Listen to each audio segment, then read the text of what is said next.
Yesterday's conspiracy theories, tomorrow's headlines. Most are still asleep and I ain't talking about no bedtime. The truth is not a Google search, you need to get your head right. The Greek goddess of illusion was called Media N.A. I'm not a coincidence theorist, I look for thread lines. Smashing every deadline, no longer smashing red wine. Though I can hear the bells chime, it feels like the end times. That probably should have been smashed on red wine. But the carnal mind is foolish, obey and end up ghoulish. Don't get used by instinct, take control and learn to use it. Make a load of earnest music, earn a few quid, learn a few tricks. Sure, the truth is persecuted, this whole world is pure abusive. Know a bit about everything and everything about nothing. Figured out my noggin while you picture out shopping. You sit about watching while I dish it out, stop it. I don't mean to sound cocky, I'm not even proud of it. It's a second nature to me, just to be this out honest. I don't even need to sound honest, never been about profit. Everything but out on it, you can bet your house on it. Doubt I'll be out for the count when the sounds, and I'm down for the beat, no beat down. I mean, how long's it been? Help me out. I've been the only one who's held me down. All in the mind, hell freeze now. Still sick with it, healthy how? A few bars down and the world freaked out. I don't reach out, I seek out to speak out. I'ma recount the reasons they be out.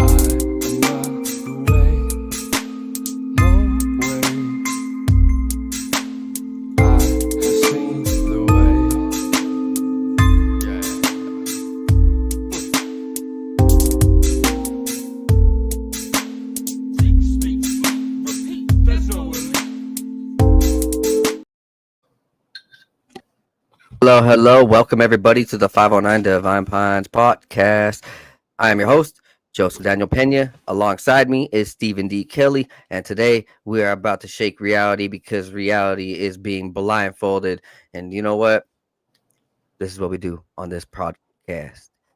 So, guys, it is 10/20/2025, October 20th for all you guys who like the alphabet. So, it is getting towards Halloween, spooky season, man. I don't want to be spooky tonight with tonight's episode, but hey, reality might just shake you up a little bit.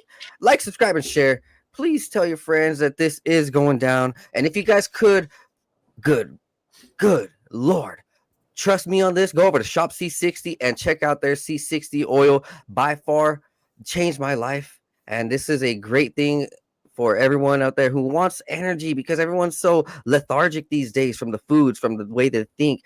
And if you want to boost to your energy, if you want to boost to your pet's energy, if you want to boost to your skin, they got it over at Shop C60. Use coupon code 509 Divine Pines and thank me later. For everybody out there who is wondering what is going down tonight, Steven, tell everybody about yourself. Just quick brush up for everybody who hadn't heard our last podcast. Okay,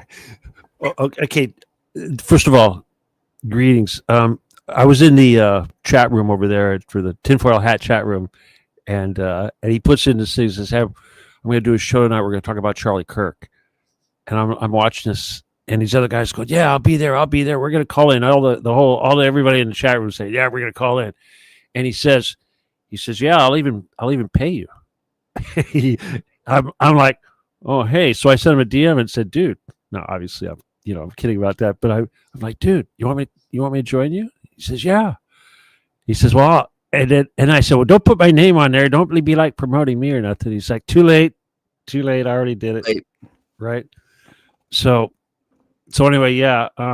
Okay. Just as far as the main thing, I'm just going to preface the show for him tonight, but we're going to be talking obviously about Charlie Kirk, and we were talking about the assassination, and we're going to be talking about all the various different conspiracy theories and all this sort of stuff. And before we all get started, I just want to say a couple things, before you dive into it, because I don't want to be a pessimist. But anyway, first of all, okay, dude, you're like Joseph. You're what? Born in 2000? Nah, man, I'm born in 1993, so I'm still part of that old school mixed with that new school, which is why I had my feet and hands and face in the dirt. Trust me. All right. Well, the point I'm trying to make is for a lot of people, this was like their 9/11. Oh, 100%. Yeah. Okay, because like at 9/11, it was a big old shock and all that. And then for a lot of people, it was JFK, right? When people are still talking about JFK. And yeah, I understand some people, like myself, it was like, shooting down airliners like Flight 800 or whatever. Take your pick, whatever thing happens. We always do this. But but the I have a couple things to add, and because when it comes to this whole thing, unless you're like a trigger man or you're a part of the conspiracy, we can only offer our opinions, and so everything that we're going to talk about, these are all opinions, but the opinions that I am going to offer, from my perspective, is I'm a shooter. I'm a gun person. I worked with the military and snipers and all that stuff, and I know my way. I know my way around assassinations and that kind of thing. So I've got some opinions about the ballistics and all that nonsense. But the one thing that I really learned a long time ago was dealing with these N.S.A. guys, and of course when I say N.S.A., C.I.A. alphabet people.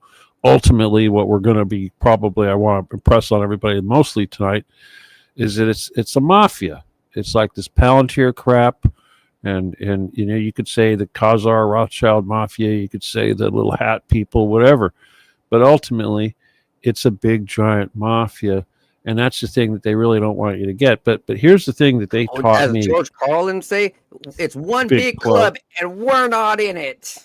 Oh, I used to be in it. See, that's the point. I used to be in it, and they, I said, "F that," right? But okay, too grimy. You don't want to hang with them devils. Well, no, you got to be able. You got to just assume that everybody else needs to die. That's pretty much how that works. But obviously, that's pretty sick. But here's the thing. Back then, when I was dealing with those guys, the sort of stuff that we talked about was like when they shot down Flight 800 or 9/11 or something like that, and what they basically said was that when they do one of these operations, they'll throw so much crap into it to confuse people. Like, for instance, on 9/11, someone's going to say, well, it was space weapons. Someone's going to say, well, it was thermite. Someone's going to say, well, it was nuclear bombs, or whatever, various different, or planes crashing, or jet fuel, or whatever, half a dozen. As the we argue about it. As the heads of the KGB and CIA would say, and they even promote this, they're like, if the public doesn't know because there's so much disinformation, we succeeded. I'm like, you guys are assholes. Well, yeah, I know, but the point is that as humans, simple humans, we want to know motive, and we want to know all the details, the minutia of the operation, and we just love to argue about it. It's like we're a bunch of grade schools, like gossiping. And that's what we're going to do tonight. We're going to talk about all these various little conspiracies about, was he really shot, or was he shot by this guy or that kid or whatever, which is all good. But in the end of all this, and I hope that ultimately we won't lose our focus. In the end of all this, we know who did it. I think Candace Owens was really pretty upfront about what happened. Now Candace Owens is going hard. She's a real one. Oh yeah, I mean, and she was so close to him. If you ask me, they were doing it.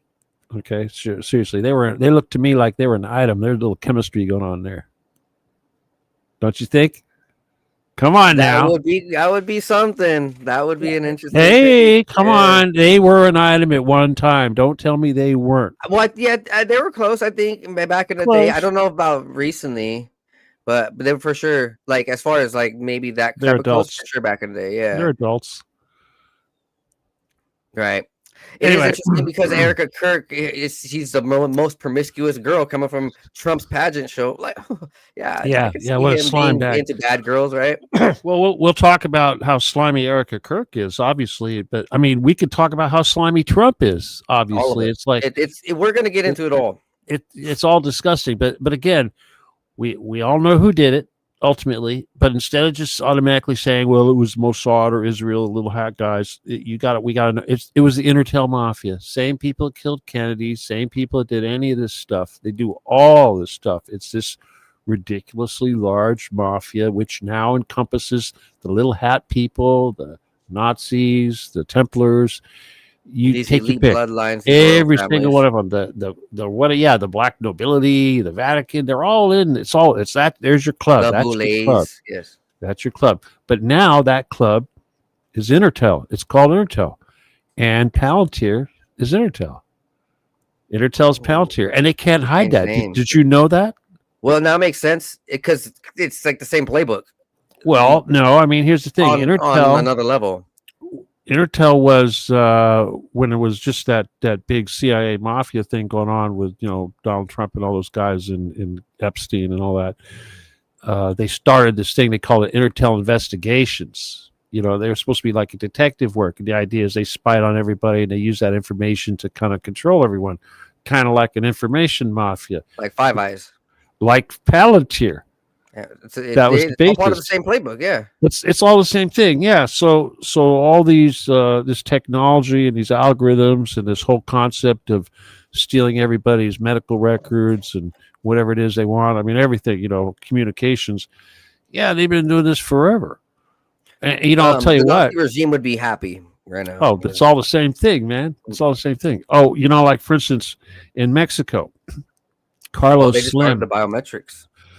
That's right. And Carlos Slim, he controls all of the telecommunications in Mexico. No way.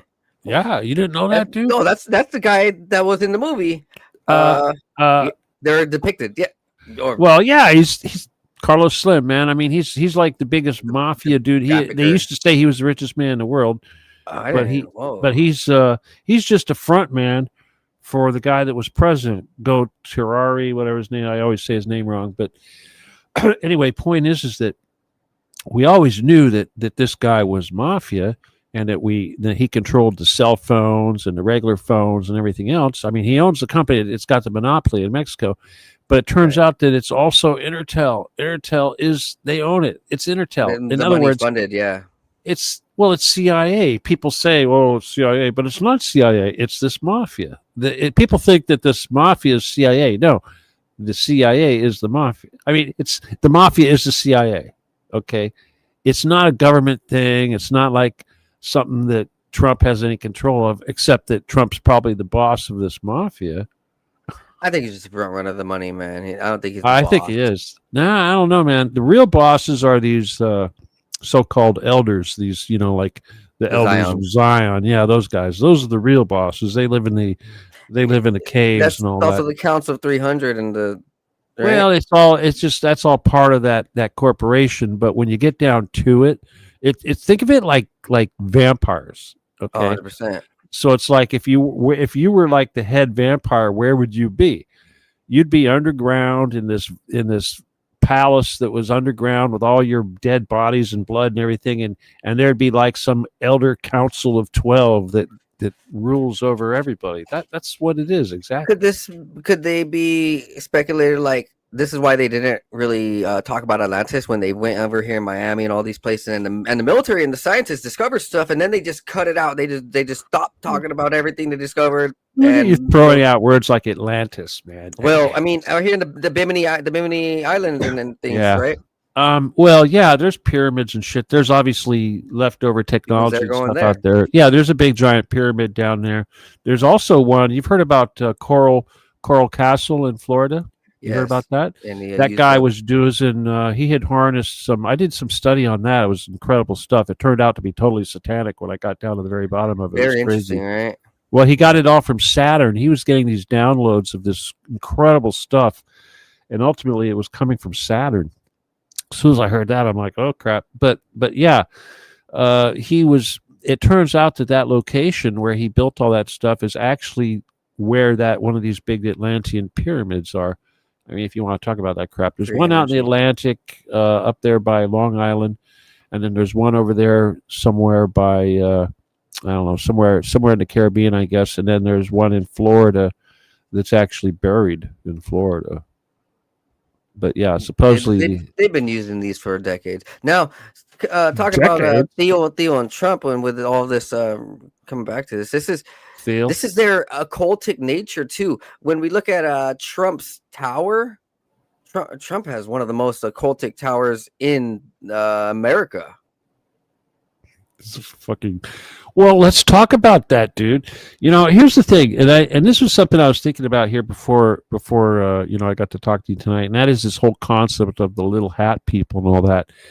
And the reality is that it's like when Trump was introduced was in Israel over this stupid ceasefire crap or so-called BS peace thing. He says that Jared Kushner was responsible for converting his daughter to Judaism, and I'm like, well, first of all, they were always Jews, and second of all, he didn't convert her to Judaism. He converted her to Chabad Lubavitch, which they act like is Judaism, but it's really a cult that pretends to be Judaism. Kabbalistic cult. It's mysticism. It's demonic. But the thing is that the Chabad movement.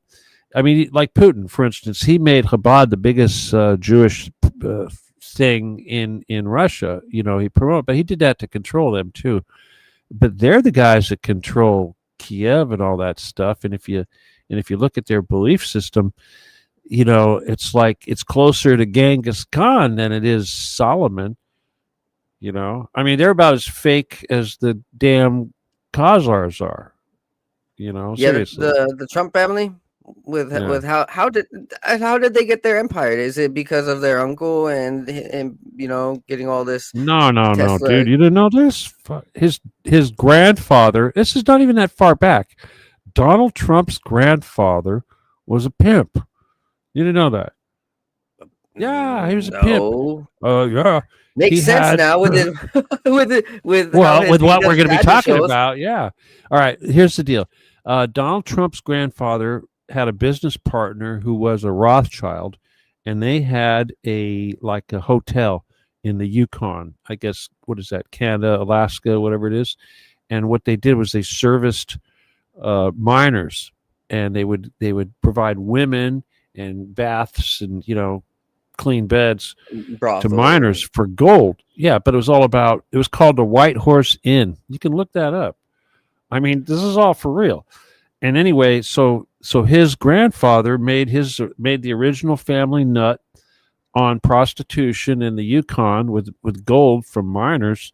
And then his dad, Frederick, who married the woman from Scotland, who was probably daughter of a Mason or some crap. He was a slumlord. He took the money and he bought really crappy New York property and was a slumlord. That's where the Trump fortune came from. And when Donald came along, yeah, that's the grandfather right there, the old man. That's not the dad. Yeah, Friedrich. Well, that's Friedrich Trump, not Frederick. Fucking. No. Yeah, dude. You know, if you go back into their family history, you'll find that one of them was burned at the stake. Oh, and so they were witches? No, they were Jews. They were witches. Jews. They were witches. Same thing. I'm sorry. So yeah, it's a semantics, but no. His family came from Frankfurt, and during the time of the First Crusade, all the people, or I should say, all the Jews in Frankfurt had to be converted over to Christianity, or they got killed. So good. That's what they did. Anyway, but sense, so that's right? when. I mean, look at the outcome now. Sheesh. Well, his family's been crypto ever since. You know, that happens a lot out there. You know, that's like a lot of people walk around today and they have no clue that they're actually Jewish because somebody went crypto way back when. Yeah, they changed their name and all this. It's like half the Mexicans. Seriously, half the Mexicans are probably Jewish. They are. Yeah. Well, some are Spaniards and some are native and Sephardic Jews. There's a lot of Mexicans that are actually Sephardic Jews. Yeah, it's crazy. You can see it in the lineage for Love sure. my Mexican women. Come on now. Hey, you do not deport the big booty Latinas. Yeah, all right, guys. So I had made a 6-minute video about this whole assassination. I just put it together an hour ago. It's a compilation of clips that I've been collecting over the last month. So enjoy this, and this is going to give you a brief overview of just the direction of what this truly is. Like this isn't what you think it is. What CNN, Fox, and all them are telling you. No, that's all a lie. Check this out. 1, 2, 3. I saw Charlie Kirk get shot. 1, 2, 3. I saw Charlie Kirk get shot. There we go. He collapsed in his seat. He fell over to the side. He was carried off. Actors. He had blood on his arms, he had blood on his shirt. He was dragged off and carried out of the venue. There was a gunshot that rang out. You okay? No, not okay. I saw someone get shot today. Yeah. So. I saw Charlie Kirk get shot. He collapsed in his seat. He fell over to the side. He was carried off. He had blood on his arms. He had blood on his shirt. He was dragged off and carried out of the venue. There was a gunshot that rang out. You okay? Very interesting. The movie Snake Eyes from 1998 depicts an assassination of a political man in America named Charles Kirkland on September 10th, shot in the neck. And the shooter is Lincoln Tyler. So if you put Lincoln Tyler and Tyler Robinson up next to each other and you use those numerical calculators, they both come out to the same number. Very interesting. Food for thought.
Person, and they tell me the person's name, and I go, oh, wait a second, and I look again, I'm like, I know this person. It's been a few years, but I know this person. This person's been around Turning Point for quite some time, for years, like I said, back when I was working at Turning Point, early days.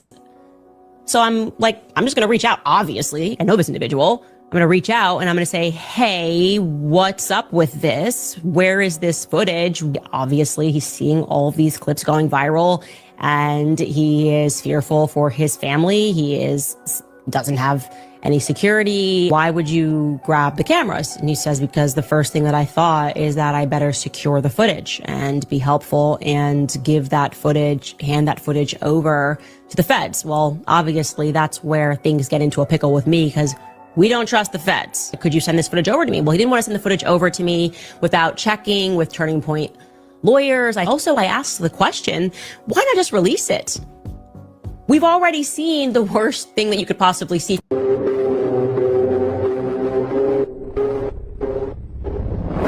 Is this guy that guy? Compare their faces. He won 6 Emmy Awards, makeup artist, and special effects. This is an artificial created neck. Here, make a hole for the hose. This one here, or maybe this one here. The camera looks different. Look at the attachment. Look at the reflection of the smartphone. Looks like reload and action. If the carotid arteria are hit, you would lose red fluid the whole time, but not a single drop on the ground. Only a small portion of red fluid on the table visible. The tent is white, no red fluid, but a hypersonic body would pass through like butter. Maybe that's why they want to get the camera, the attachment, as fast as possible.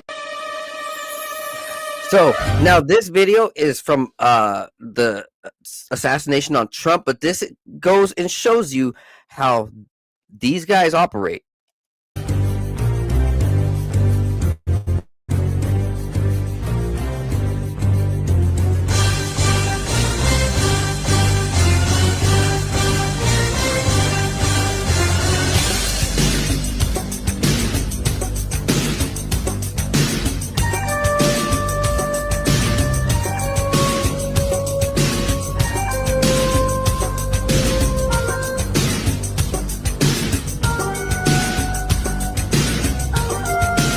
So there's a person positioning the cameraman. Really?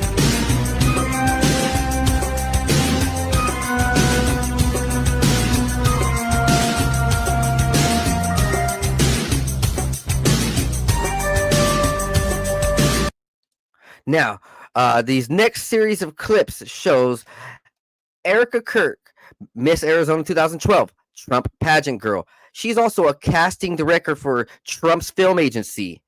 Oh, that's weird, right? She also ran Romania's Angels and Orphan Industry or Orphan Ministry in Constanta, Romania. Locals kicked out the ministry and accused it of trafficking children. Interesting, right? Just like all these other politicals. Tates. All these Masons. right. Tates. So Mafia. it's very interesting. Her father is a Department of Defense plus Raytheon and Israeli divisional specialist. So he's a big shot in all of these big wig type of industries. Oh, her parents, Zionists. Her grandfather, Carl Kenneth France, vice president of American Bank. Oh, the one that's tied to secure printing and IDs. And he was the grand chief of the Independent Order of Vikings, knighted by the King of Sweden. Oh, so Erica Kirk is the pretty much granddaughter of a Zionist, pretty much a princess, literal royal princess. Let's continue. Oh, so Roy Cohn built the CIA sex kit and blackmail machine. Trump owned pageants and hotels, perfectly leveraged farms. You know, Roy Cohn, which was connected to Trump. So Trump gave Erica Kirk a job, and it's all attached to Charlie. Wow. Now, just a very interesting thing. Erica attended a Jesuit university, Regis University, located in Denver, Colorado. Oh, wow. Seems like, as Steven was saying, it's just like Tate's Angels, Tate brothers and their wickedness, and all of these other trafficking organizations.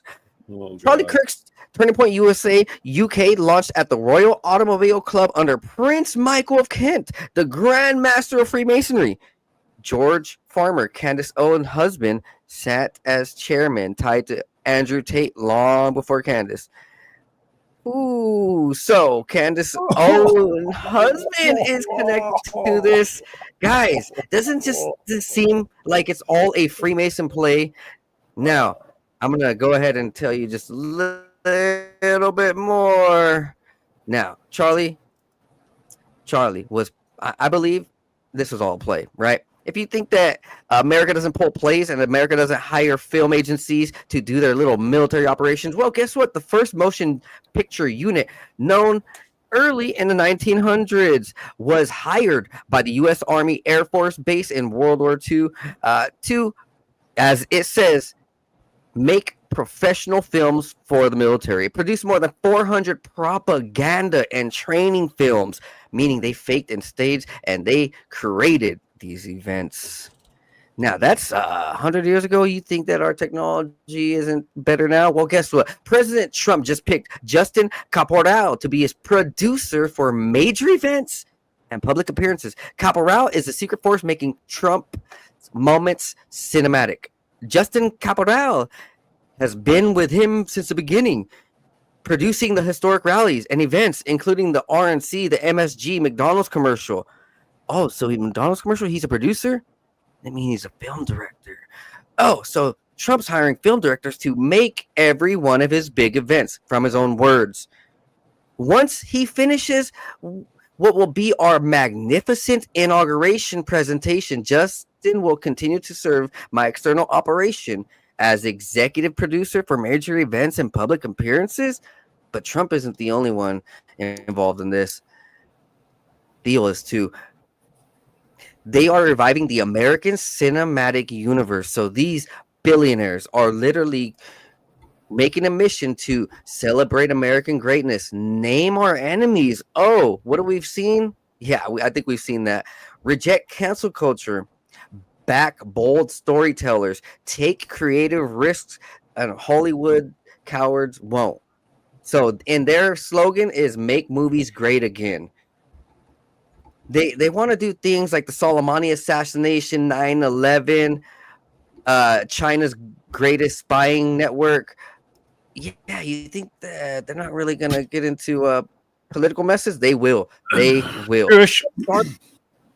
Trump started in his early career at 17 as a failed University of Southern California Film School attendee, I guess, right? He's been wanting to do this. Yeah. Speaking of Charlie Kirk, though, let's brush off with him. He was the highest rank of Eagle Scouts and Boy Scouts of America, meaning he was the picture perfect person. He accomplished everything. He bucked the line and did everything they wanted him to do. His father, an architect, businessman that created the Trump Tower, the most occultic building in America that is recently created. So, you tell me. I mean, his mother's a mental health counselor. You know how those things go.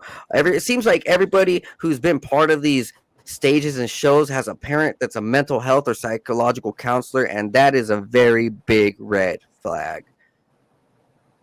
Steven, what do you got to say about some of these things? I know that you got a lot on your mind.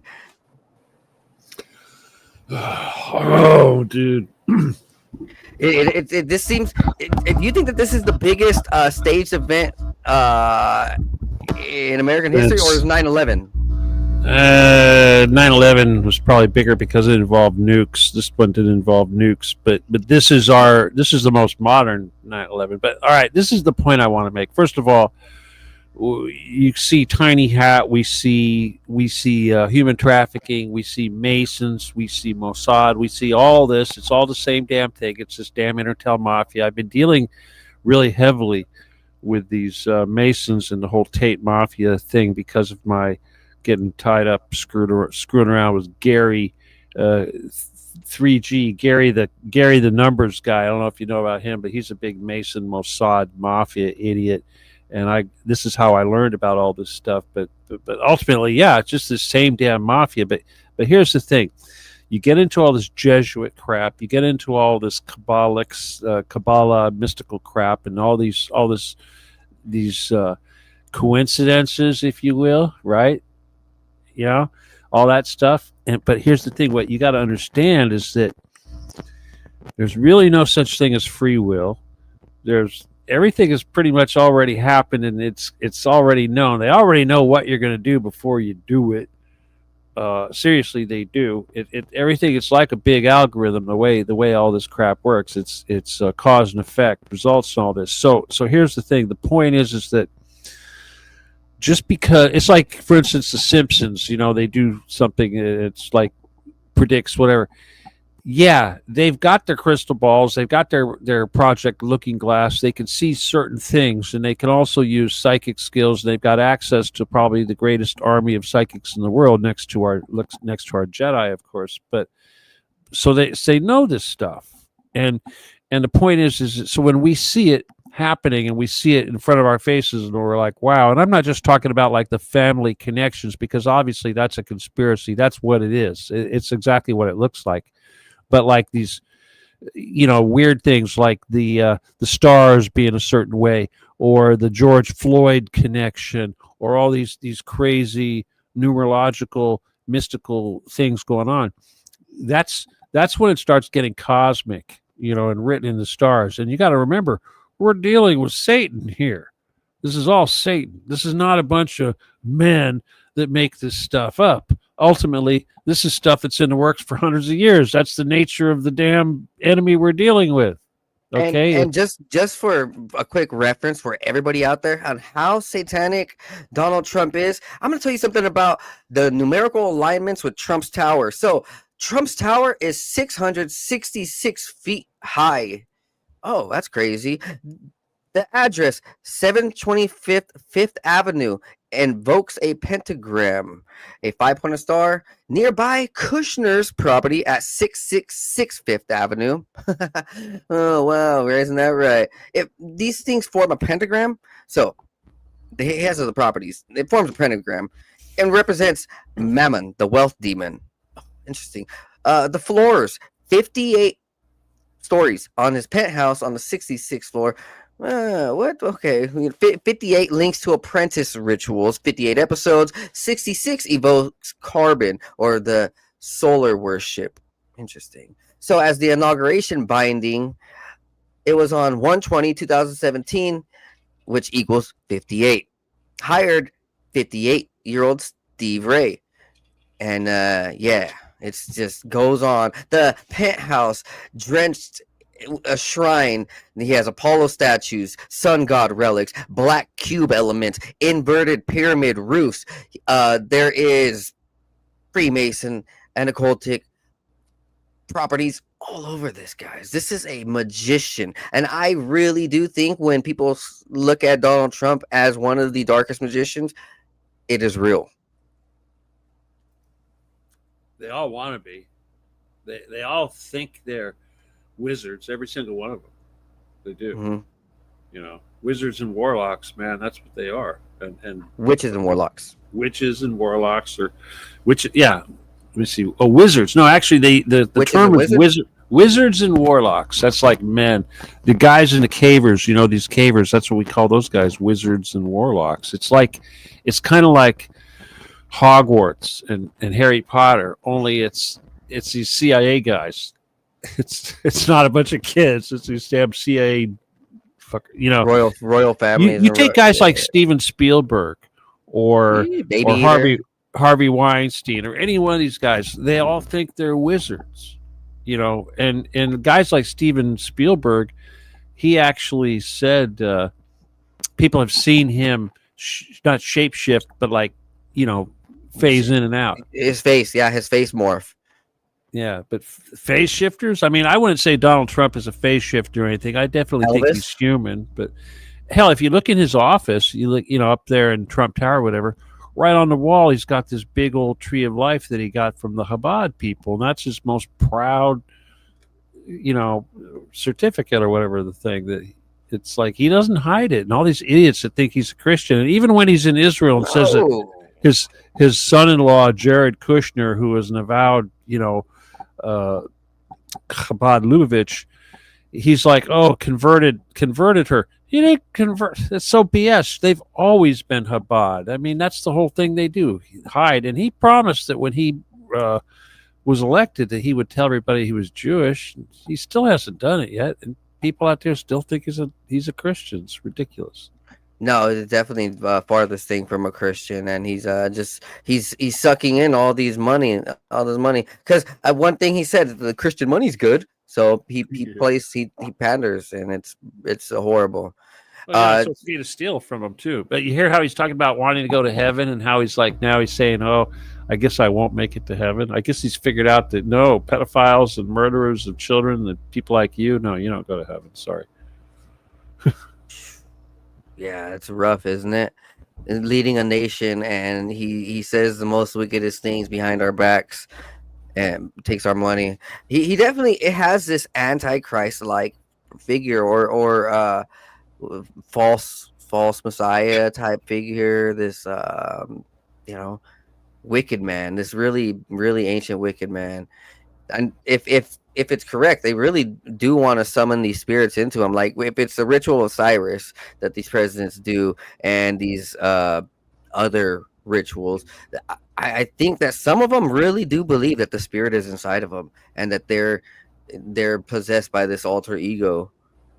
Well, so many people are. I mean, Hitler, he got possessed every time he got up on stage.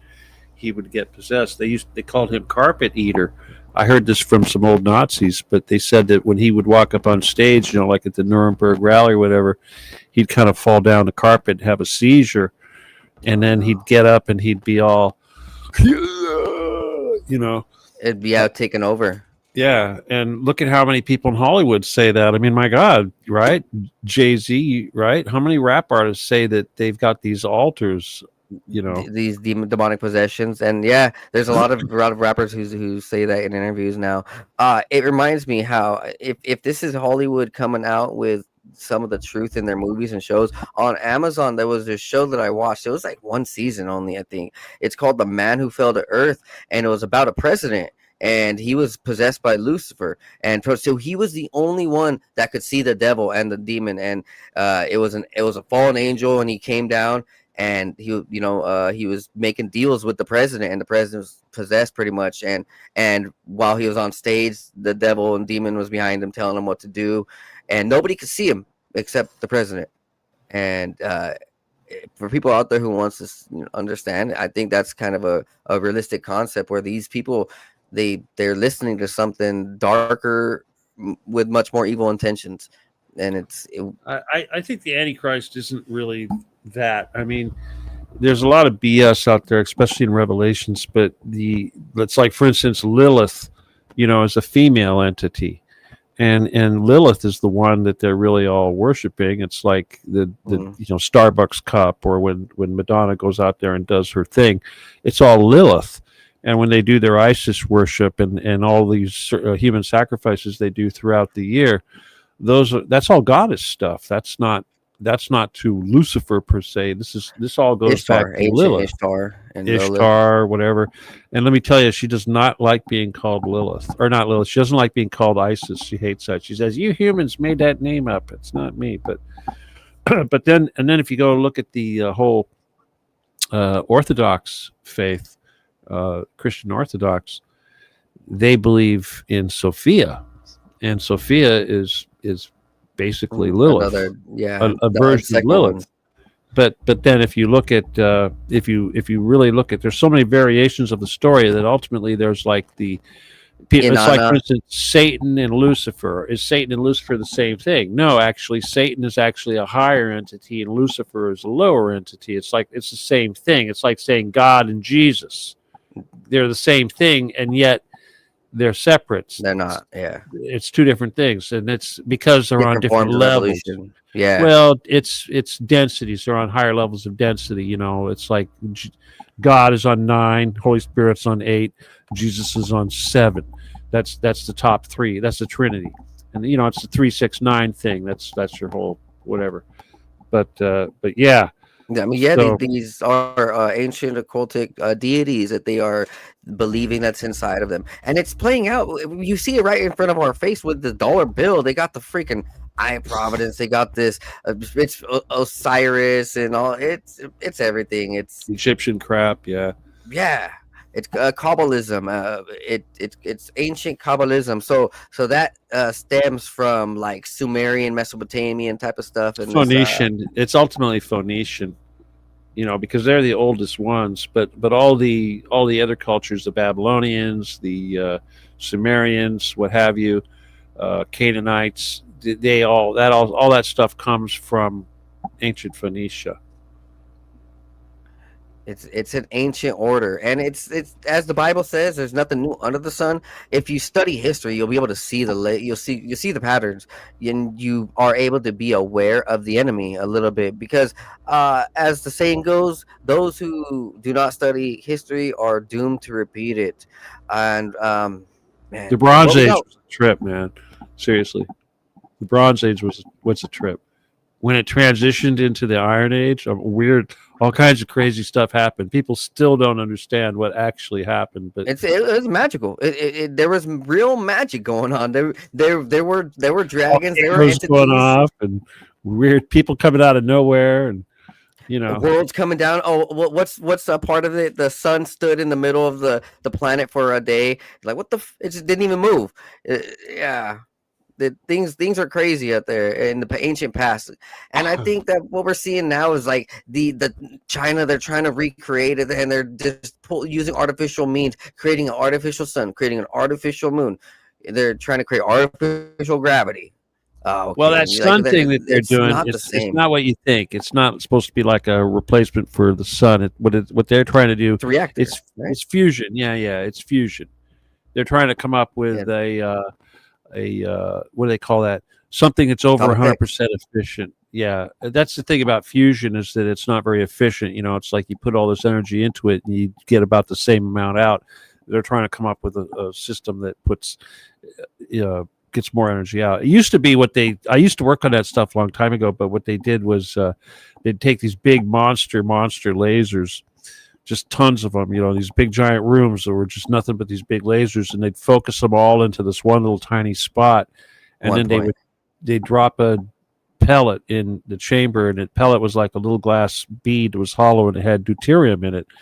And once all those lasers hit that spot, it would just like a little, like a little nuclear explosion thing going off. And that's what it was. And so they were trying to get more reaction out of that than they were putting into it. But it's nowadays they're using solid state. Back then it was all big giant ion lasers, so solid state's maybe more efficient. And I'm sure obviously that's what the Chinese are using, because they're super way up there when it comes to solid state stuff.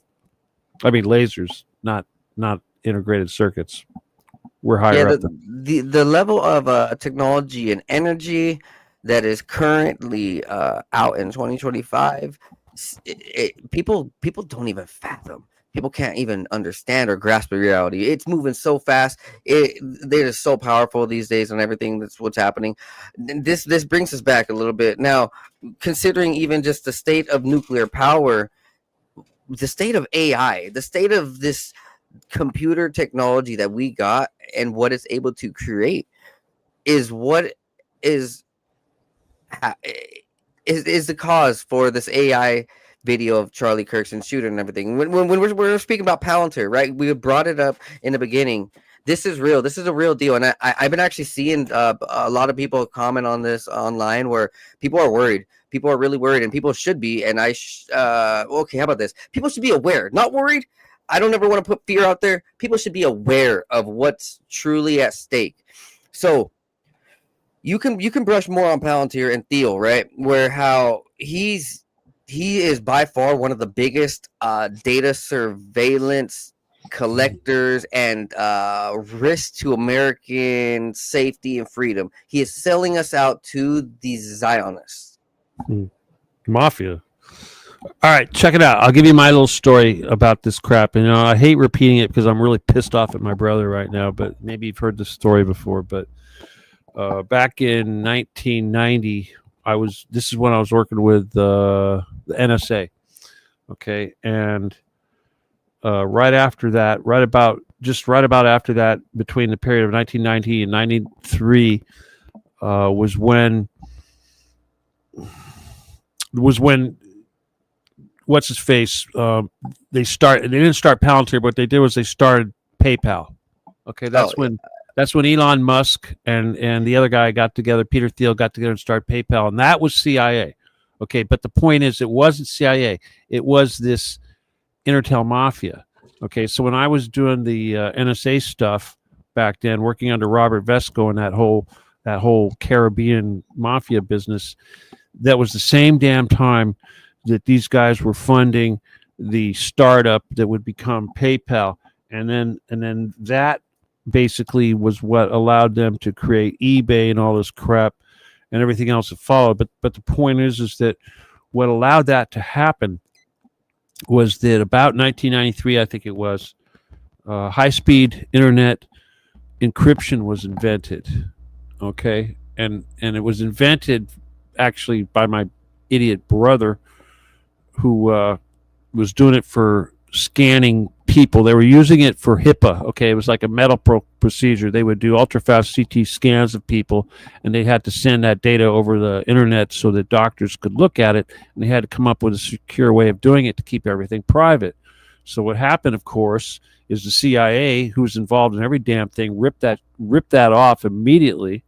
Okay, and that's basically what allowed them to create eBay and PayPal and the whole damn internet, everything. But here's the thing: when you talk about that surveillance crap, even before the internet, they were using algorithms and whatever computer they had to crunch data on world mafia, because that was the Palantir thing. It wasn't before it was Palantir. It was this Intel. It was all connected to IBM, Watson. Well, they basically, what they did was they said that they were the experts on mafia, and that they told people that you pay for our services, and then we'll keep you out of trouble and make sure that you're not doing, business with mafia. But they were the mafia. But you see, they were like the Jewish mafia. And during that period of time, it wasn't completely consolidated. During the time of Nixon is when the Jewish mafia, the Italian mafia, Colombian mafia, all these different mafias all became together under this big corporation or club, as we say. But now it is Palantir. Palantir is it, and it's not Palantir, it's Intertel. But the thing is, they're not hiding this Intertel. Now, what they do is they change the Intertel's been sold over many times. There's two or three different companies now that own Intertel, and it goes under a different name. But each one of these things is all about medical data. So what they've been doing is they've been gathering up all these companies that have access to medical records. They've been putting them all under one umbrella and then putting them all into this one big database that they can crunch. But you got to remember, these are the same people that also control all your phones. They control the internet. They control everything else. But so when they control our phones, they also got even deeper access to our medical records. Oh yeah. Well, they listen to you. They know where you are. It's like, for instance, Social Security. I get fucking damn Social Security, and they just took out the paper check. Trump says no more paper check. You got to use plastic.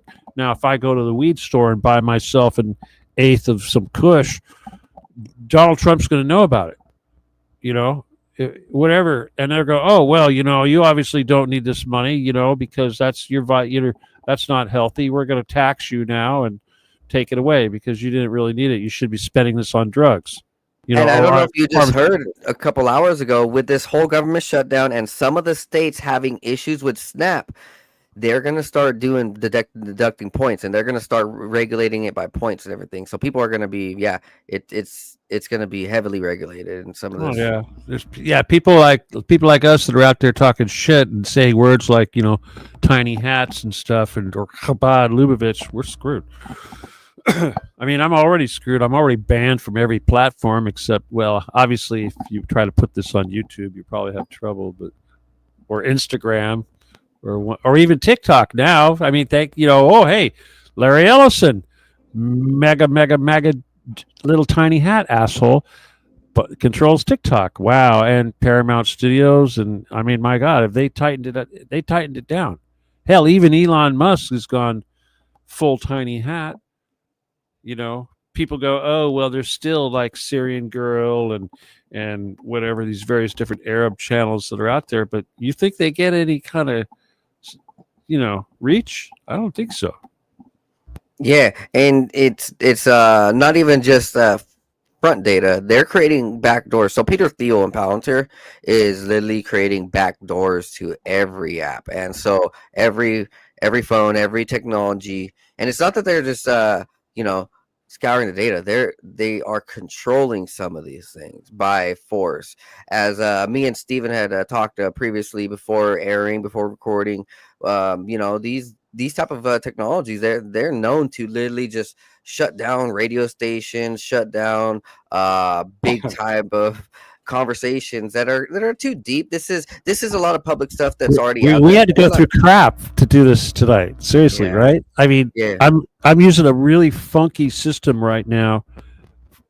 I'm using a USB microphone, but the audio wouldn't work. I've got to run my audio through an audio interface. I've never done that before.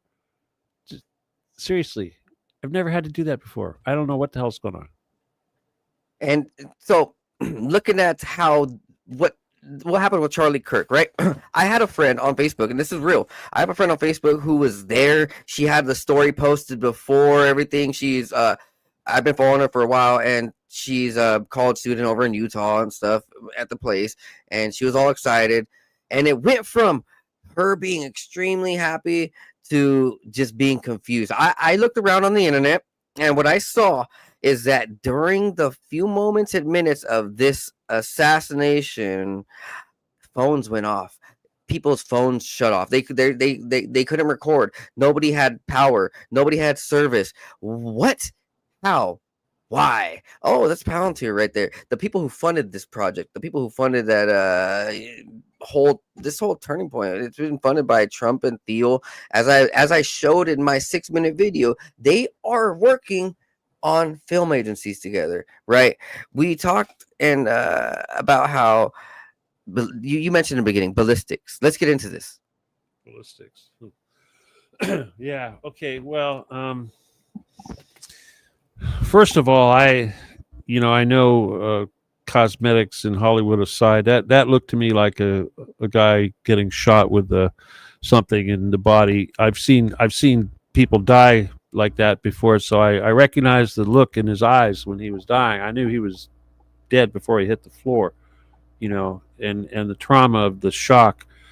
To me, it looked like he was wearing an undercover vest, but I would just say that there's a lot of things wrong with everything, and the impressions that I'm going to give are, of course, going under the assumption that there was a shooter with a rifle versus somebody standing behind him with some sort of a pistol or something built in the camera or something of this nature, other than, we know the bullet wasn't recovered, so we know everything's bullshit. Seriously. I mean, obviously, they didn't do an autopsy, and there was no forensics, and we did not see any bullet fragments and none of that. Hell, we saw JFK's head blown off in autopsy pictures, but we didn't see nothing, and he's already been cremated. This is some crap. There's no funeral site too. Where's the body buried? Yeah, as a shooter, as somebody that has experience with this stuff, I would say my first impression looking at this was that it would have been a 223, like an AR-15 type rifle. And when I looked at the range, it was something like 200 yards roughly, at a relatively flat trajectory. And any competent shooter could have made that shot. But however, for a sniper operation, if I was the killer, I would have chosen a 308, because it's got a much flatter trajectory and it's much better. It's very pinpoint at that kind of a range. It's going to be very pinpoint, and it would have had a very devastating wound. Now, this rifle that the kid allegedly was using, the alleged kid shooter, whatever, my first impressions when I heard about the guy, the tranniness of the guy and everything, was that obviously that was not his rifle, because as any shooter knows, the rifle's only as good as it is sighted in.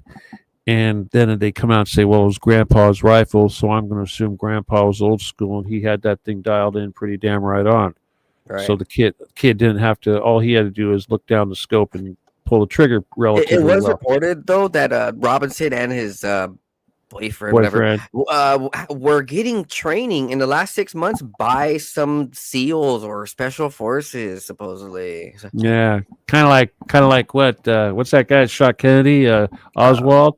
Yeah. Even if he wasn't the actual shooter, they still put him through the motions to make him look credible and all that, right? But again, like I said, tried running. You could have pulled that shot off from up in that position. It could have been done, even though the film obviously looks totally CGI of the guy running across the roof and all that crap. There's so much crap, and the guy dumping the rifle in the woods and the chair. The chair, supposedly disassembling the rifle and crap. I mean, that's not a rifle you disassemble, first of all. It takes too long. Well, I mean, you undo a couple of bolts and it pops into two pieces. The wood part separates from the metal part. You wouldn't do that. You wouldn't do that. It's too classic of a rifle. Yeah. Well, yeah, it's like it would have been like he would have needed like an impact wrench or something to do it. Probably. It's like, I don't know what they would have had holding it. I thought it was a Remington.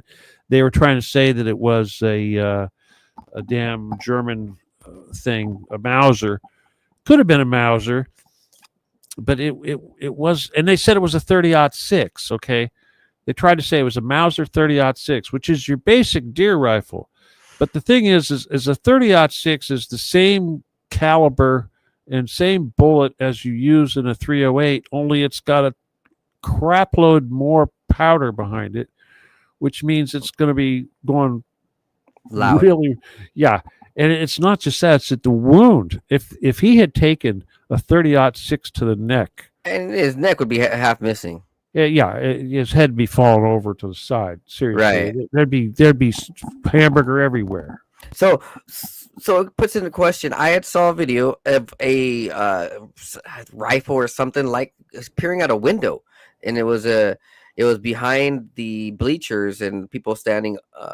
And so there was just a little bit of a rifle standing out, and then you saw like a flash come from it right at the time of Charlie's death. And I'm thinking, I wonder, and this is my own speculation. I have not heard too many people think about this. This is for me. Last year, these military contracting companies, they were premiering on stage about a micro drone, the assault drone that is 3 millimeters or 3 centimeters small, and they got a 3 millimeter explosive in it. So once the drone goes, 3 grams.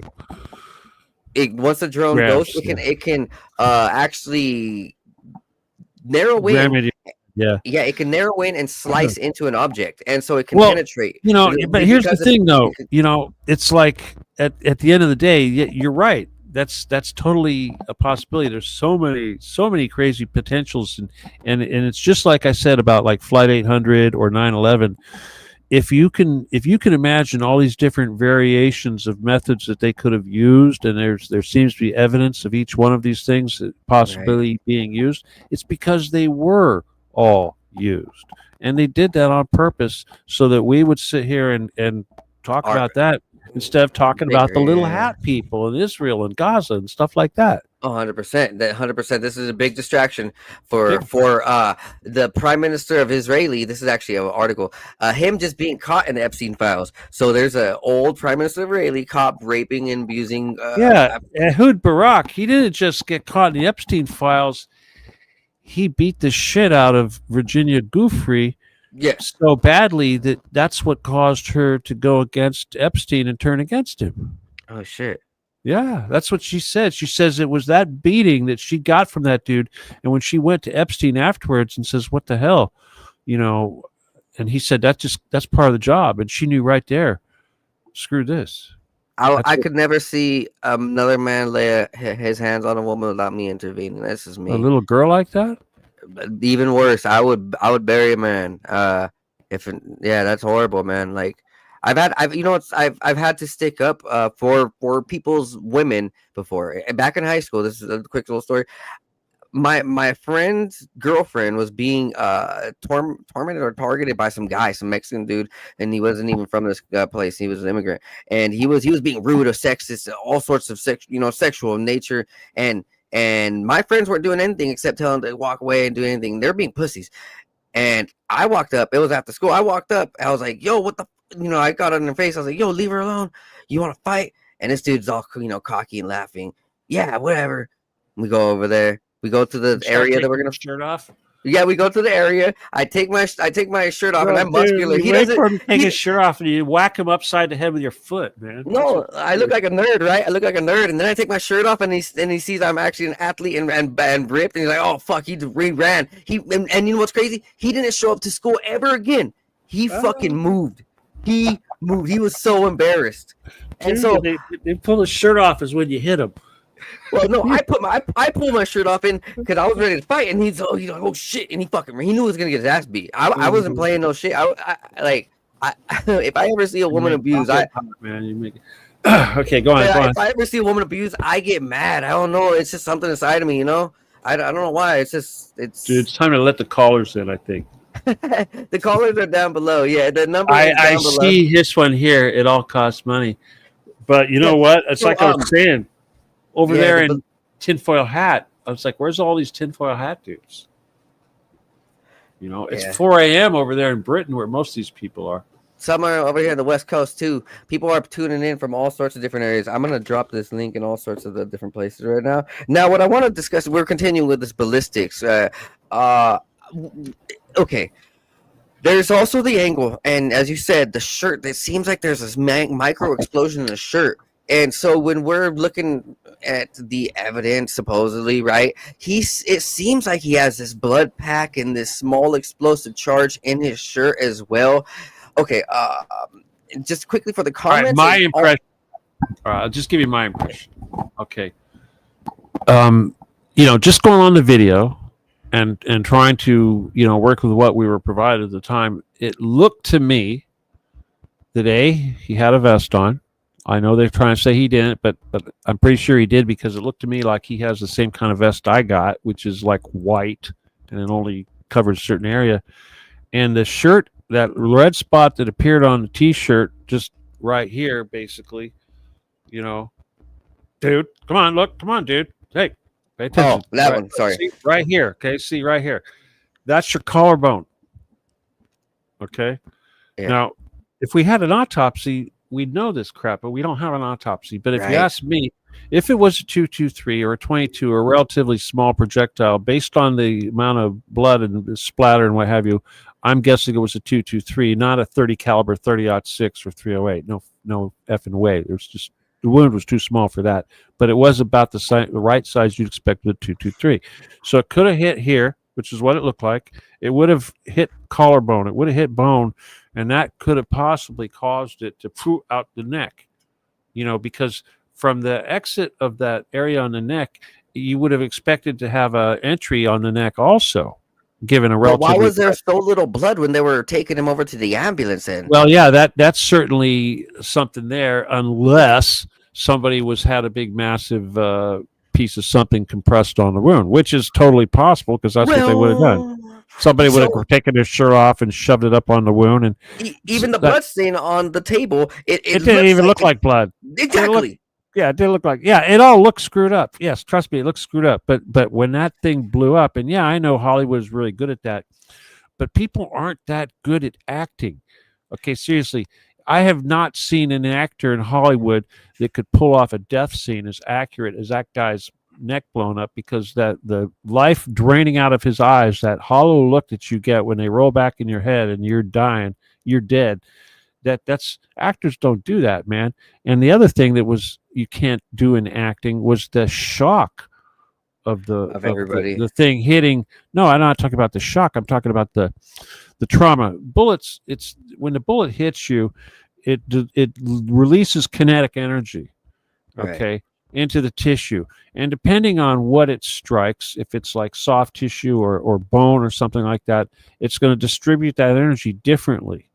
Okay, and when you see that strike wherever it hit, you could see kind of like the waves of the kinetic energy moving through the body, and so you're looking at that, you're looking at also the direction that he's falling, because obviously impact is going to cause your body to go in a certain direction, and all of that looked to me like a pretty realistic gunshot. Now whether or not it was from a guy standing behind him, a guy standing to the side of him, somebody 200 yards away in the building, somebody in the front, could have been any one of these damn things. Could have been multiple all at the same time. And when I saw that whole thing go down, my first impression is, how in the hell did nobody else get hit? It's just like the Donald Trump thing. How in the hell in Donald Trump thing, somebody did get hit. Right, a fireman who got killed. Yeah, actually got killed. Yeah, someone actually took a damn bullet that day. It's amazing that nobody took a bullet at Charlie Kirk's thing. It's amazing. Right. Which makes me think, were those bullets real? So where were the bullet casings? Were they even? Well, if there's the bullet casings, the bullet casing or the shell, the cartridge would have still been in the bolt action gun. Okay. Oh, really? It left with the shooter. Of course, it wasn't an automatic. But if there was 2 shots. Well, he would if he had ejected it. I don't know. If you ask me, any decent shooter would have taken down in one shot. It's like a deer. You don't get a second shot. Come on. But no, but if those 2 shooters. So if there's 2 shooters, then yeah. But like again, where's the exit wound? Where's the bullet? Where's and again, if there was an exit wound, where's the bullet? And as you know, they tore up the grass. They got rid of all the evidence. They got rid of that back camera. Manhole. The manhole. They covered the manhole. They secured it, which is just right in the right place for someone to go through and operate. It's a whole funny thing, because you even look at the bullets found, and this dude's writing all those anti stuff. Yeah, weird. What? I don't What's think this the dude point? should. Okay, he came out in an interview, or the Robinson came out and said he didn't do it. He's trying to tell. I think they're scared, and they got set up big time. Well, Big they time. always do, right? Right. So if I'm They correct, tried to do that to also, me, dude. They tried to do so that to me too. if I'm correct, Robinson, right? He was actually in training in a college course for the FBI.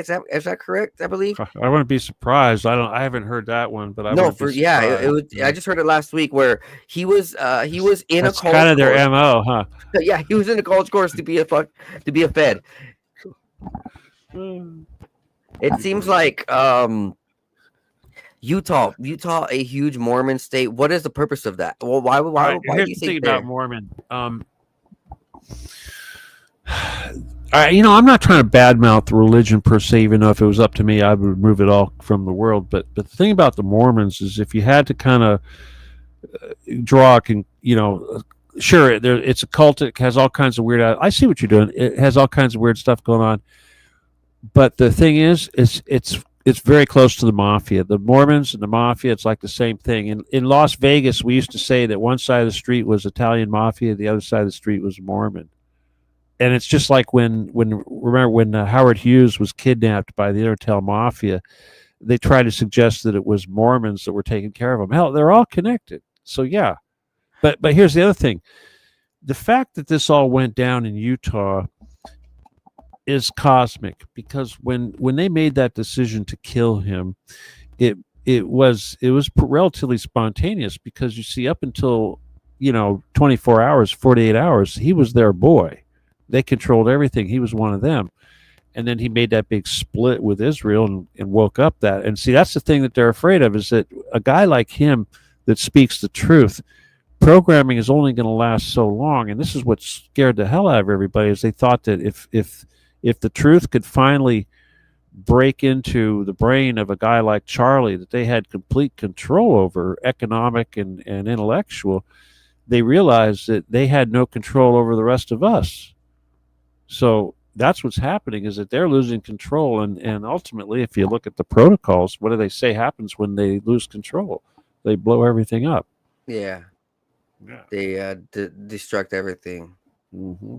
Yeah, Samson option. Starting with the bombing of the Getty. I asked Grok about the actual place of Orem, Utah, and it's mentioning things like UVU sits at the heart of Orem. It is a power node.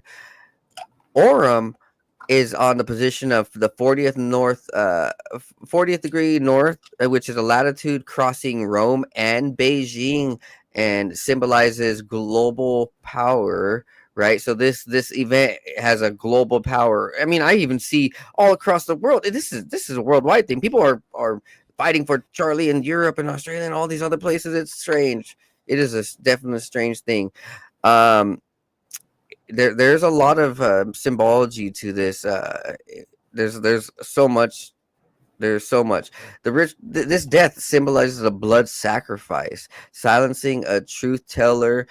A single shot from elevation mirrors Masonic or Rosicrucian higher judgment. And this is like a modern St. Paul that they are trying to idolize and put into history forever, to paint him as a deity. Almost. Yeah, except St. Paul was a Roman who became a Christian. Charlie was a Zionist who became a Christian. A Christian Zionist who rejected the Zionism part. That's what he was. Yeah, so it almost is very similar. Yeah. If you trust St. Paul. Personally, I'm like totally down the entire Catholic Church right now, because it's like the damn Orthodox. It's like, what about, there's 12 damn apostles, and why is it that Peter is the only one that's supposed to have any credibility? Give me a damn break. So you don't think that what they tried doing last year, the Catholic Church, they tried creating that divinitist of righteous divinity or whatever, the decree against LGBT and all the wrongdoings that they've been doing? It was like a 10-page decree. You didn't see it? Well, you mean they were announcing their anti-gay attitudes or some crap? Is that what you're saying? Well, they were saying we have sinned for a while, and we are now trying to find mercy with Jesus Christ, and we are saying By- sorry. And I'm sorry, they're sorry because they were mean to trannies and gay people. no. They're not accepting trannies and gays anymore. So in some of the Catholic churches and some of the Vatican, they were accepting that, right? And then they came out with the decree. What is it? I actually put a podcast episode on it. So what does this state Utah have to do with the whole let's just say this is a tackle on gun rights, correct? So let's just say this is a tackle on gun rights. How could this shift Utah? And how could this shift the nation? Or is it one of those states that could really change things? Yeah, I don't really think so because, like I said, this is something they only really had 48 hours to make this decision. It's not like they were waiting for his arrival at Utah to pull this off, because it just happened to be where he was scheduled to go at the time they decided he needed to die. Ultimately, and you also have to remember, he's based in Arizona, so Utah is relatively in his orbit. It's like going to Vegas or something. It's not like him having to go back east or something like that. It's kind of his backyard. That's what I think. So you think that they want to keep guns then over the next 5 years? Because I don't think this. Well, obviously they want to get rid of guns and all that, but I don't think that the gun rights in Utah per se is like a big deal. Like, for instance, as a gun person, we don't really think of Utah per se when we think of gun rights so much. I mean, you could say like Kentucky or even Arizona is a state that's probably more of a class 3, more gun freedom. Utah, I don't know. I'm sure Utah is probably a class 3 state also, but it's not the first state you think of when you think of really progressive gun rights or strong Second Amendment supporting, or even hunting for that matter. There's other states like Montana or even Michigan or Pennsylvania that are huge shooting. Hell, there's more hunters in Pennsylvania than there are people in the U.S. Army. Okay? Seriously, on the opening day of deer season, there's more guys with guns in the woods in Pennsylvania than the entire military in the woods when it's opening day all around the nation. Yeah. That is this why America won't ever fall? I think America won't ever fall because of the gun situation, because there's so much guns. Well, I know, but if you can get all those people owning guns to become stupid Christian Zionists, then yeah. Here, let me ask you this. Let me get what you think about this, because I think this has a lot to do with what's going on. But I noticed that Trump and the little hat people, they're really pushing paganism. Paganism is becoming a big thing. Like Kash Patel, he's a damn pagan. He's got that little red thread on him. He's a Hindu, and Hindus, they believe in, I don't know, something like 30-something different gods. We're supposed to be one nation ruled under God, not gods. Trying to turn this into a polytheistic society is really corrosive to our entire culture. You can't be bringing in, it's bad enough that we're basically a Christian society and they're bringing in all these the Muslims and all that. That's bad enough. Even the Jews were a corrosive influence. But when you start bringing in Hindus, and they believe in Krishna and Rama and all these elephant gods and Kali, and we're talking demons now. Demons. Kali's a demon. Okay, they pray to demons. Seriously, you know anything about the Hindu religion? It's definitely dark. It has some ideals with jinn and the other side. They all have that, but the point is that when you get a guy like Kash Patel, and he's supposed to be our head law enforcement guy or whatever in the country, and you're supposed to believe him when he has integrity, and they swear him in. He puts it. What the hell is he putting his hand on What book is he putting his hand on? Seriously, if the guy's a pagan and he believes in 36 different pagan gods, what the hell's the point of having him put his hand on a Bible? Who's he swearing to? The Schofield Bible, the Jewish one. Well, exactly, but the point is, it's all bullshit. It's like Donald Trump. I mean, like Mossad, what do they do?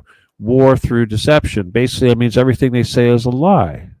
Everything. Donald Trump is nothing but a big fucking liar. And right. Obviously, and I've done a podcast episode going pretty deep on how in Israel they worship him like a god, like a messiah. They have him on coins. They have a day for him. They have streets for him. They have buildings for him. They probably have loaves of bread and name their kids after him. They probably have a school after him. They literally have so they probably much execute people in his name.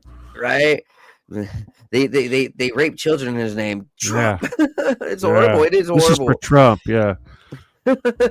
It's horrible. I mean it, and I'm not even joking. All right, here's something else I'm going to throw in here, just because. Fucking Ukraine. All right, people don't realize it's like, for instance, the entire Western Europe has cut their balls off and handed them to Ukraine and said, okay, we're going to give you all our money, all our weapons, whatever.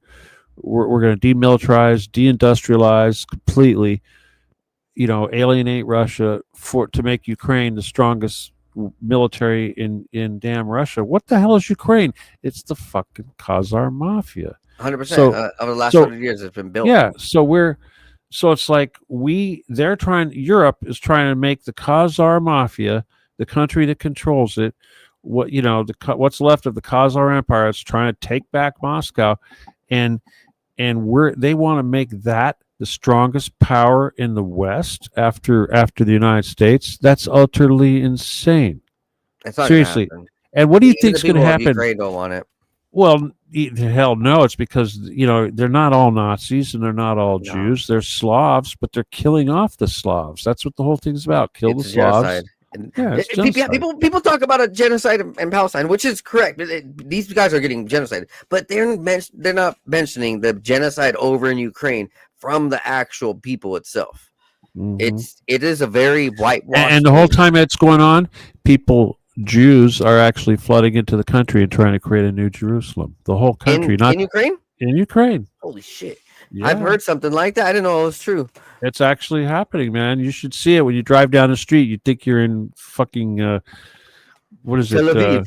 In Tel Aviv or some neighborhood in New York or something like that. What do they call that? Brighton Beach. Brighton Beach.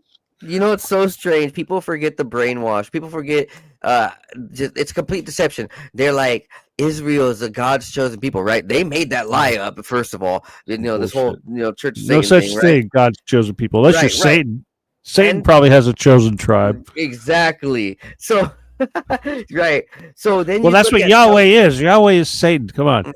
Then you look at Tel Aviv, and they have the largest percentage of homosexuality in the world in one city. Pedophiles. And pedophiles. So and don't forget the con men. I mean, my God, it's like every time. Too. Yeah, it's like, for instance, anytime there's Bernie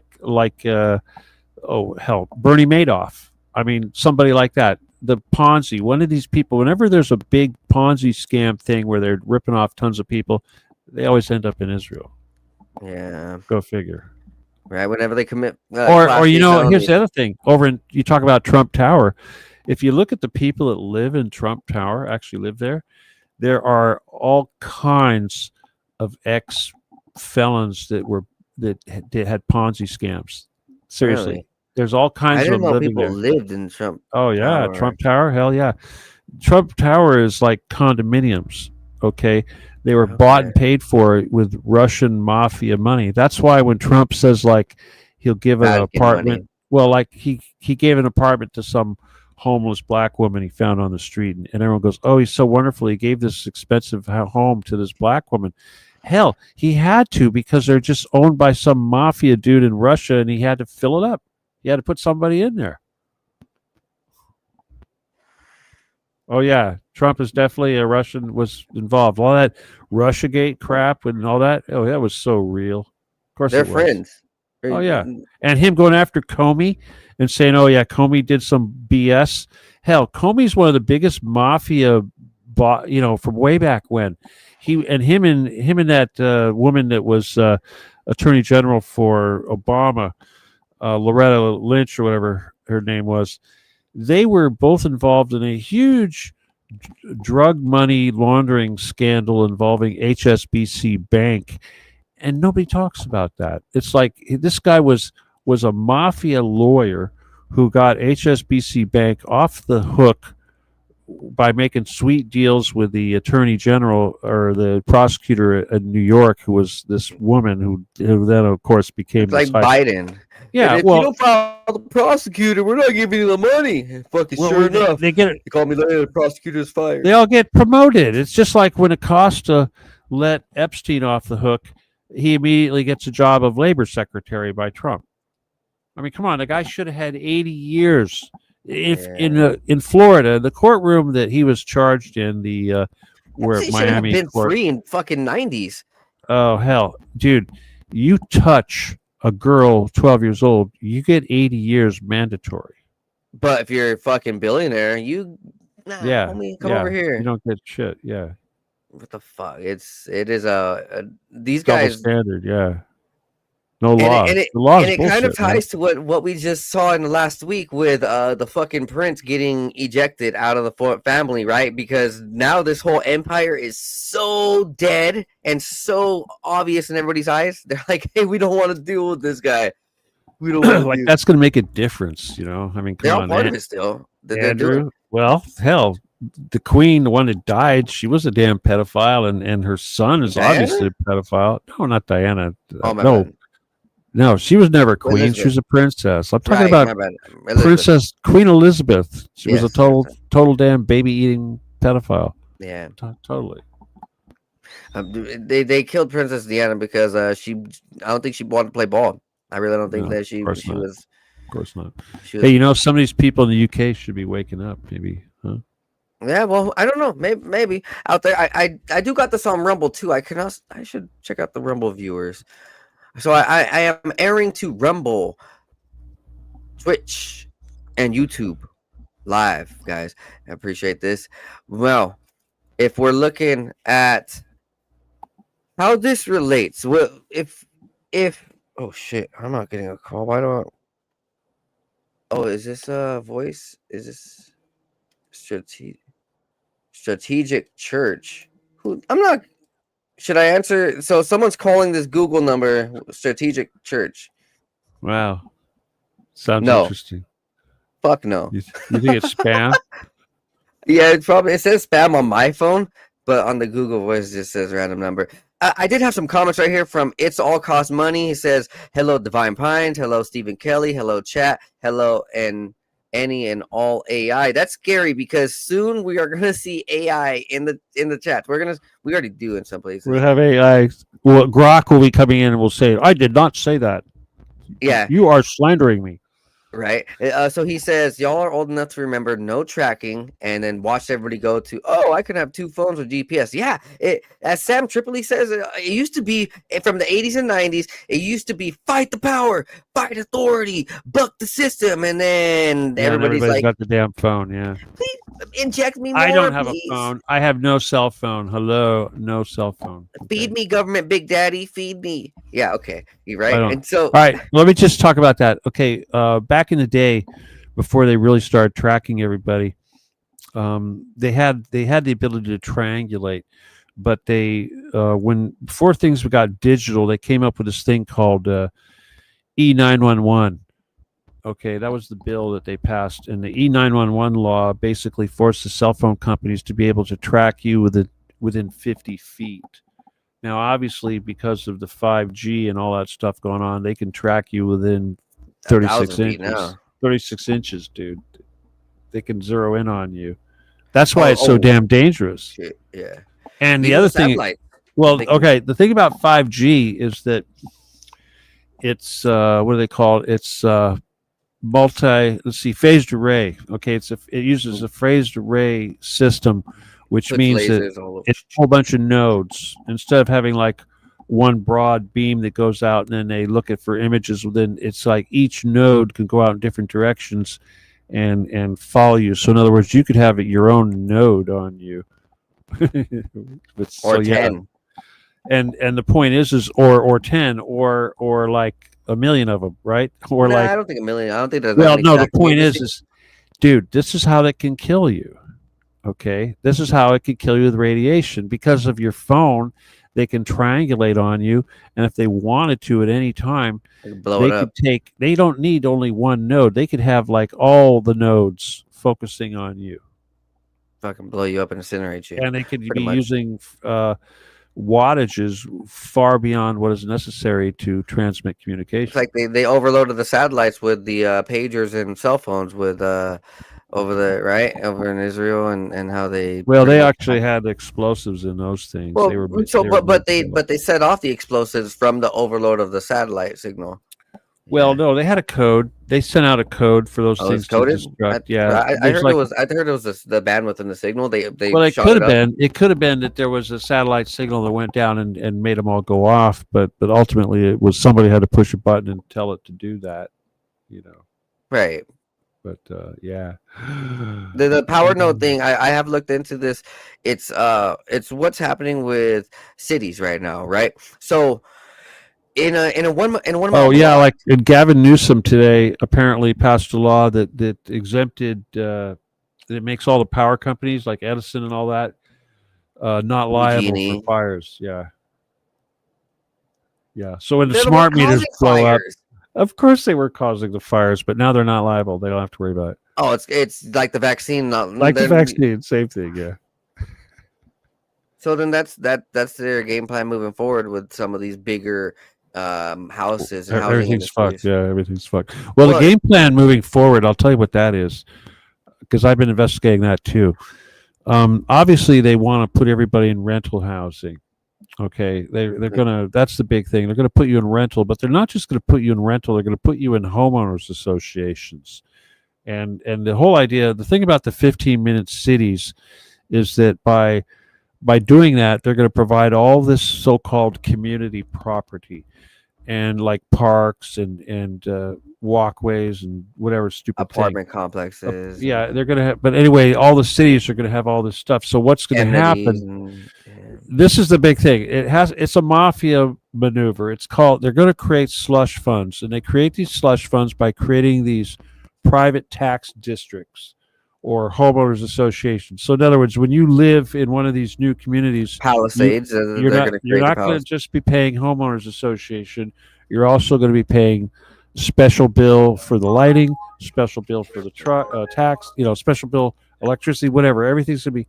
And the point is that they're mixing the public and the private, and this way there's no transparency, and they can hide shitloads of money. So now you're going to have all these little homeowners associations, and they're going to have like treasuries with millions of dollars in them with no accounting, and they use that money to pay politicians. So like in a county, you pick any county in California, for instance. Like I was investigating. So now they're creating huge funds for politicians from our money directly. Directly, yeah, slush funds. It's mafia stuff. It's all mafia. But the thing is, though, is they take this money, and like for instance, like the developers. Okay, like let's say there's a big giant developer. Parker Development is one of them, and they're in L.A., but they handle a lot of these big giant developments in California. There's another developer. Hell, one of the biggest developers is a Greek family, and the daughter is the lieutenant governor of California. So she'll be the next governor. So, seriously, these are the people that are controlling this stuff. But what they'll do is they'll take this money and they will use it to control who gets elected, like who the judges are, who the people that run the city are, who the attorney, the various deputy district attorneys are, all that stuff. So like you take any one of these counties in California, LA County, Orange County, El Dorado. Is this what's happening in New York, where they are fucking worried that a Muslim is going to be a No, that's not really connected to that. That's not even Muslim. That guy's controlled by the Jews. That's all BS. Oh, hell, shit. I like Silwa. Yeah, dude, are you kidding me? He wears a little hat too. Yeah, Come on, they're all fake. They're All of all them. fake. It's All just of like them. Maduro over in Venezuela. He's Jewish, And Right. that woman that just got the Peace Prize that's going to take In over Mexico, the country. Basham. Well, she's Jewish, obviously. Yeah. Steinbeck or whatever her name is, Steinberg. Yeah, Basham. But they all are. They all are. So it's like Maduro. It's like, really? You're going to replace one Chabad Jew with another? I mean, seriously. You know? I mean, it's like in Mexico, Jewish woman is president, and what is it? Like less than 0.02% of the people in Mexico are Jewish? How'd that happen? So what would need to happen in order for these guys' plans to pull through by putting us in all apartment complexes and putting us under this digital enslavement? Is it what this is now I'm putting it together in my head right now as we speak, like what we're seeing with the C.I.A. Atlas and what Jeremy Corbell is saying that this might be Project Blue Book. Could this really be that final push where it was just released this week that a military personnel talked about their drones in New Jersey, saying, "Oh yeah, that was us. We were doing experiments," and so they came out in an interview and saying, "Oh yeah, that was us." So these guys are running experiments. What is the purpose of these experiments? Now we know the drone technology is not just what they want it for. They're going to use it for real military tactics. Well, okay, the whole Project Bluebeam, don't confuse this stuff with Project Bluebeam, because that's probably never going to happen, because I don't think they can get the technology working properly for it. But the drones, obviously, the purpose of what they've been doing with these silly drones is just to freak everybody out. It's just like the same thing they're doing in Poland and the Baltic states, where they have these flybys supposedly of Russian drones. They launch crashed Russian foam decoy drones into Poland, and everybody freaks out and says that the Russians are launching drones. It's psychological warfare. It's just trying to keep everybody stressed out and ready for war. It's no different here. I mean, technically, we should be scared shitless. We should be, because China has. They control this crap. You think the United States, the rest of the world, you think they're ever going to catch up? Oh, hell no, because we can't make this crap as cheap as they do.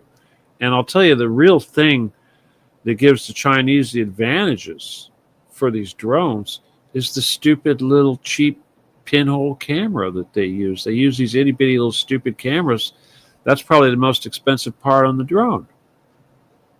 And what else is there? A couple of little motors and some servos and some propellers. There's not much to these things. But that camera and the radio and the controls, that's all coming from China. We got our first caller, so let me go ahead and you go ahead and talk for a moment while I bring this caller in. Me talk, you talk. Let them talk. Hello, talk. Hello, caller. Look at my teeth. Oh, see, I got terrible teeth. We got a pool instead of braces.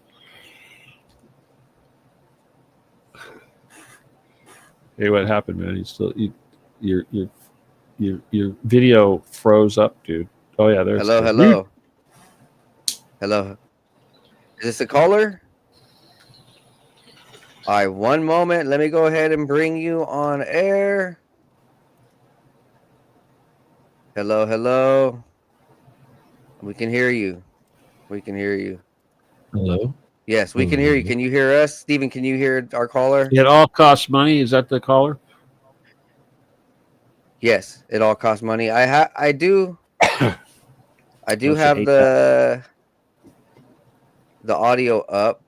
Can you not hear him? No, I heard him. Go ahead and talk, caller. Oh, you hear him? This is going to be a little bit delayed. All right, oh yeah, caller, he's having a bit of a lag. Let's get you. Hello. Yes, caller. Yes, you can speak now.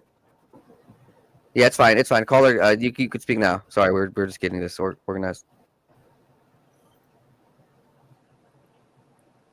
Well, the issue is that I'm not able to hear this. Yeah, all good. I'm not able to hear the Steven through the phone. So I have to keep the stream audio going, and so it's coming back at me.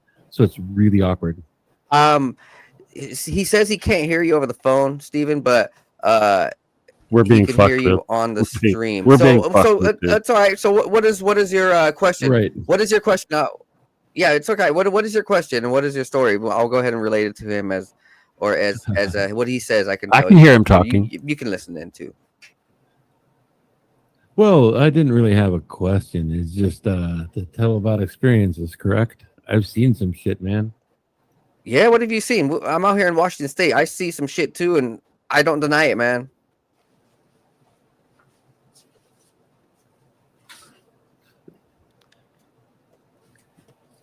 So what type of stuff have you seen? So I spent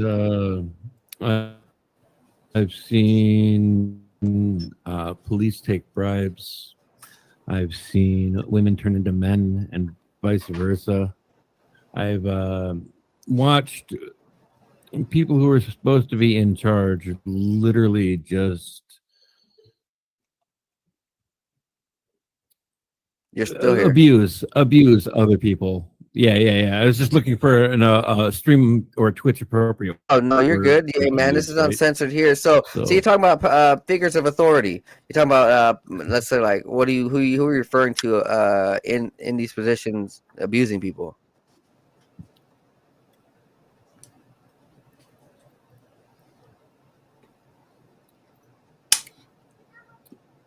Caller? I've seen it's bad. It's bad. But that was years ago. Now I just see it in our everyday lives how we're just consistently being fucked over left and right by everyone. Yeah, man. So yeah, you're speaking on the state of the nation. You know, we're completely being screwed. I do agree, man. Where are you calling from? If I may ask.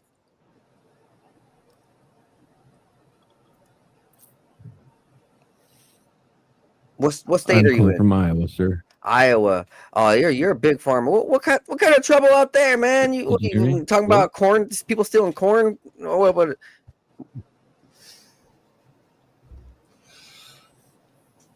Yeah, we can hear you.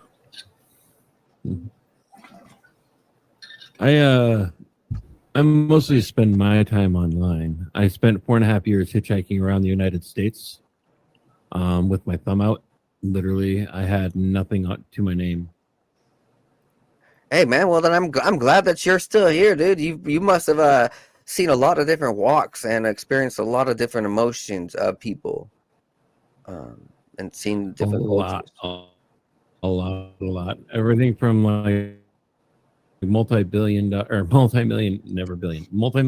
on beaches to literally sleeping behind dumpsters. I've seen some of the best and experienced some of the worst of humanity. And what I see now is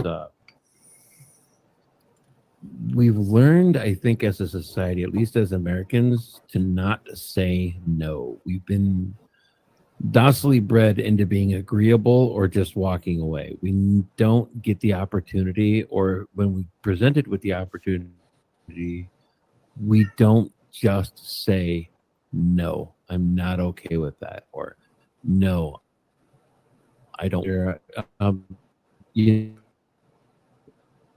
There's everything but no, I don't accept this as an answer. We unless you're talking to customer service and you're over the age of 35, then you're just kind of a bad person to the phone people. But on Karens and Kyles, right? But Yeah, man. People, it has gotten a state of soft where people don't stand up for themselves anymore. They can't really make their own decision. They have to let the big brother or the big sister make the decision, or they have to let their boyfriend or girlfriend make the decision because they don't want to seem too rude. And so people aren't accomplishing anything. You had mentioned something earlier, and might not be exactly what you meant. You said you saw men change into women. Do you mean shapeshifters or you mean trans? I mean, both. I think literally this one girl, I don't know. Either that or she had one of those twins, right? Doppelganger. That was literally their fraternal twins, right? Because one night it perfect, right? And then she goes into the bathroom. I go get to the bar, get a drink, and a dude comes out. But a full dude, the hips had changed, the shoulders had changed, the waist had changed. It wasn't just the makeup and clothes.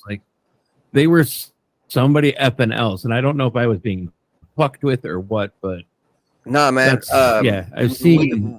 We believe in shapeshifters here.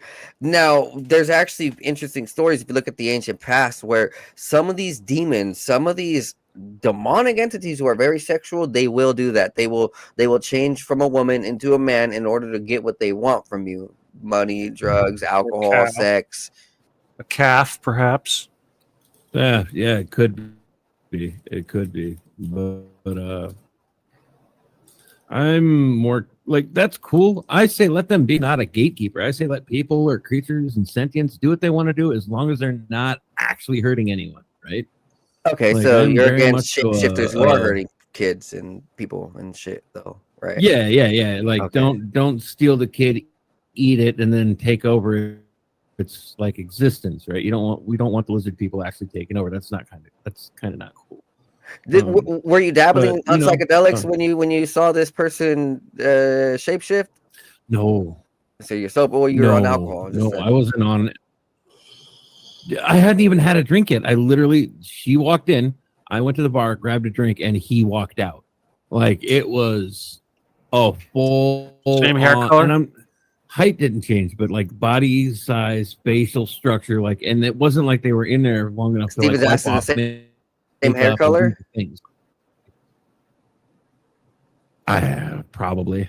So the color, but like I said, it could have been my twin brothers. No, dude, and like I just got. Where would the scared twin away, come right? from? Like, So- I have no idea. So, I have a also, twin you're speaking brother with who's a tranny. Reverend at all costs money. I am a atheist psychic and self-licensed financial advisor. So you're an atheist psychic. How does that work out, man? Can you elaborate on that? When you psychically dabble into these other realms, you're denying that there are other entities, or you're denying that there's a supreme ruler entity? Because I believe if you are actually fully dabbling in psychic energies, you will face these entities. Are you I believe in material science. Oh, hell no. And if I was, I'd tell you, because Okay. I am brutally honest. So you believe in science. So you're a Scientologist? No, more like the material sciences, right? And I believe. Have in you ever empathy taken and the quantum power of physics? humanity, if that makes any sense. Have you ever taken quantum physics? Stephen asks.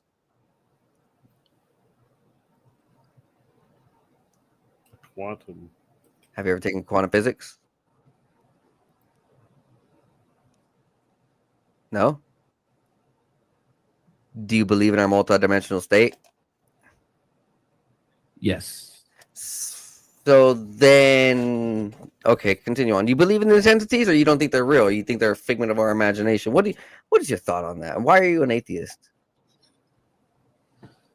Because like I said, I've been all over the country. I've camped out in a mental institution that was abandoned, long abandoned. Okay, I have to respond to our Those caller. things are haunted. Gettysburg, New Orleans. I've been to various hospitals and hospital wards. So you said you've been to the many of the Gettysburg haunted- Museum, or what did you just say? He's talking about the battlefield, Oh. which is haunted, of course. Oh, the battle. Gettysburg, yeah, the battlefields, and I.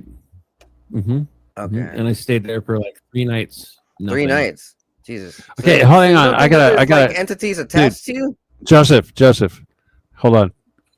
He says he's a Steven- scientist. Nah, He says Stephen he wants a not believe question in- for you. All right. If he follows science, then he has to respect the words of Tesla, who was the greatest scientist that ever lived. And Mhm. Tesla said that He can hear you. there's obviously a supreme being, a creator. He owed all of his intelligence and his abilities to God, the creator. It's like, how could anyone be an atheist and believe in science at the same time? I mean, Tesla said that all the scientists, he said that if science never embraces metaphysics and the spiritual, it's never going to go anywhere. So, yeah. Even Benjamin Franklin. Seriously, if you understand science, you would go into physics, and you would certainly get into quantum Right. physics. Okay. So and when you say metaphysics, you mean like the supernatural, right?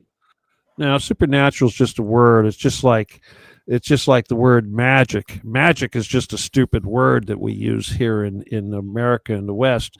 In China, they have another word. They call it qigong, which is similar to qi, which you could call cosmic energy. I mean, hell, Christians have words for this stuff too. Catholics, they call it grace. Mm-hmm.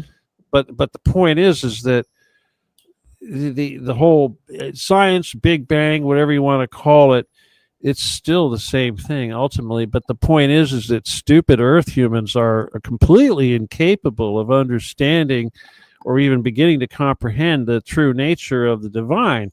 And when humans try to do that, it comes out all retarded. So, I mean, come on. The closest human that ever got there was Tesla. And even Tesla said it's all about 369. Yeah, and before the disagreement show, we were talking about the Trinity and the nature of the divine. And hell, we were even talking about the Ottoman Empire and the fall of Constantinople and how fucked up the Templars are, and how Peter was the only apostle that we're supposed to listen to, and yet there's 11 other apostles that are being called heretics. What kind of crap is that? Okay, so it's like, for instance, it's just like the subject matter we're talking about tonight, Charlie Kirk, and how as stupid humans we need to understand motives, and we try to analyze the minutia of every stupid little thing. But it ultimately it's all one big giant algorithm. I mean, seriously, and that's the thing. I mean, from a technological standpoint, hell, they're trying to make quantum computers. And if you know anything about quantum computers, I am going to go out on a limb though and say that the quantum is like godlike. Okay, it's the infinite. Real That's what it here, is. just say Charlie Kirk was a Nazi piece of shit, and Nazis belong in prison. Well, everyone's entitled to their own opinion, but that is not a fact. Okay, dude, I'm gonna go now. Okay, listen, Hey, we've been at this for 2 hours, and so I don't. Caller, it was nice. It was nice talking Atheist to you. Antifa, faggot shit. Come on, Call in another time. come on, man. The guy's a walking fucking bullshit. Yeah, I got a little confused when he said fucking psychic. What atheist psychic? Atheist What a psychic, fucking bro? moron. What the fuck? Yeah, I know what I homeless drug addict. Try. Come on. Who's a I Nazi? don't know about the drug addict. Charlie person. They You know didn't say what? drug. Who invented the Nazis? The Jews. He didn't say drugs. I mean, I'm just wondering. nah, about the he didn't atheist say psychic drugs. spy. But come on, man, dude. You know that's the Atheist thing about psychic being is- psychic is we already isn't know that- your story before you say anything. Nazis are the bad guys. Well, No, you know hey, who you're right created on the that. Nazis? The Jews, dumbass. Yeah. I'm not gonna disagree with you, Cosmo. Nazis are 100% the bad guys. The Nazis. 100%. They are, but so are the Bolsheviks. Yes, the Bolsheviks. All of them are. In fact, why don't you just ban all those stupid religions? You know, I mean, you want to be an atheist because of religion. Well, you know what? Christ is not a religion. Christ is not a religion. It's a state of belief. Yeah, it's a state of belief. It's an entity. It's like believing in Lucifer or Satan. It's like you don't have to be part of a religion, so that's nonsense. I mean, it's like, you know, atheist, agnostic. It's such a pitiful thing. And hell, science. My God, the greatest scientist in the world basically said that he owes everything to God, the divine creator. I mean, you don't have to put a name on it. You can call it whatever you want, but to not acknowledge that greater intelligence is to kind of show a lack of intelligence. So that's all I have to say. But in some weird way, I'm not even going to deny. I'm thinking about all of this and how it's going. We are seeing the remnants of the Nazi Empire within Trump and within Palantir, Because within it is. these guys. It is. It always was. 100%. It's the mafia. Cost money. They we're not control mad at you. both sides. I mean, it's stupid. That's like thinking the Republicans and Democrats are two different things. That's retarded. No, 100%. They're both Zionists. Nazis. It's the same thing. Yeah, Kabalists. Come on, hell, it's so retarded. I mean, you know, I used to be ignorant too. I used to didn't think that Trump was. I didn't even know he was Jewish. I didn't think he'd know anything about this Nazi stuff. But he looks it. But he is. He is. And hell, the Nazis, you know, okay, when I was doing the Getty thing and I found out about their bunker under the Getty, I accused them all of being Jews because the whole bunker thing went right along with that whole protocols of the learned elders of Zion. And when I confront them with that crap, they go, no, we're not just Jews. We're also Nazis. So there was like, damn right. There was like at least as many Nazis as there were Jews, all working side by side. So don't tell me they're like enemies or they're two sides of the same coin. Yeah, That's what they do. they both bowed down to the bastards, Yeah, to the elites. they are the elites. It's like Jesuits. What do you think Jesuits are? Jesuits are Nazis and Jews at the same time. Templars, same thing. Nazis and Jews at the same time. Hell, I have Templar blood. And what are they? Those are German aristocrats. But where does that come from? It comes from the Jesuits. It comes from Jews. Saint Francis Loyola, the guy that started the Jesuits, was a Jew. Right. This is kind of why I mentioned the 3A Atlas, because I looked into Avi Loeb and then I realized, oh, who is he? He's Israeli.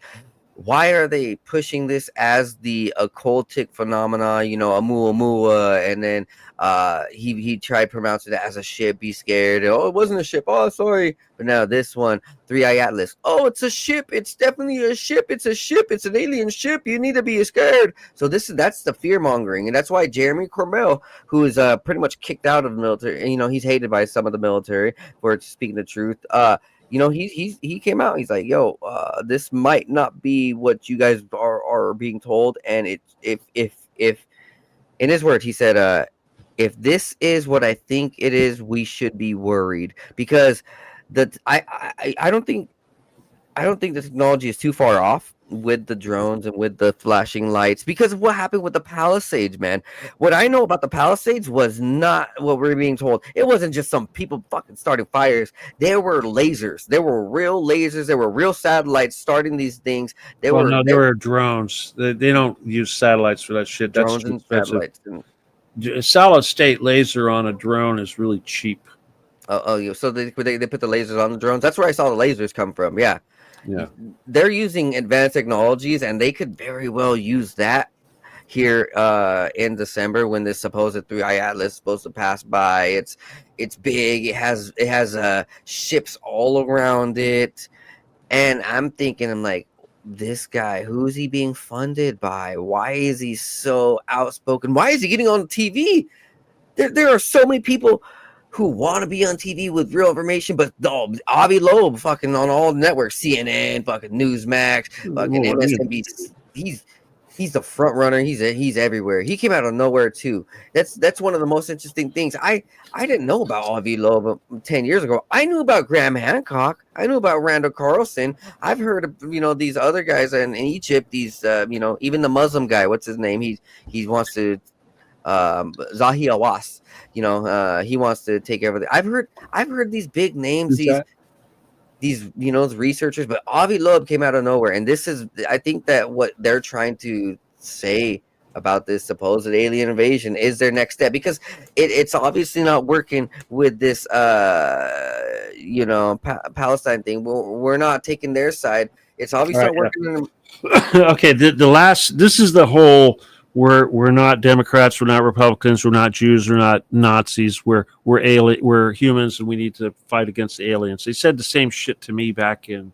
Yeah, that's what I'm saying. Why the fuck are they saying this? They said that shit to me in 2000. What are they saying this for? Well, they're saying it because they're trying to keep us from rising up, pitchfork in hand, as they say.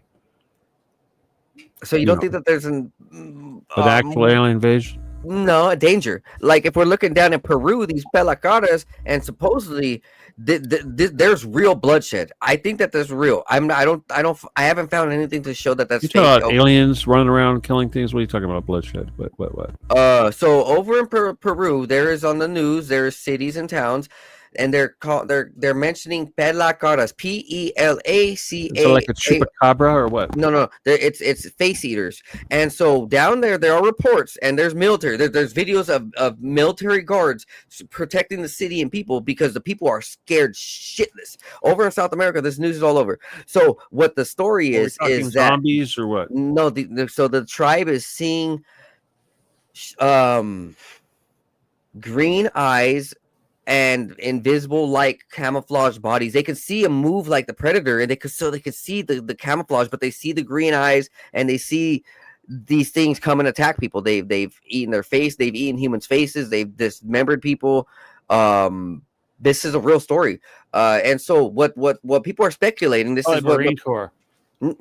So what people are speculating is some of the locals are saying this is strange how these are in the areas that the Nazis had came early in the days, and we're wondering if there are bases and there's technology and things that they're not talking about that they hid and they're now using to cause fear. And so if they're using these hidden technologies to literally attack people, why wouldn't they do that here?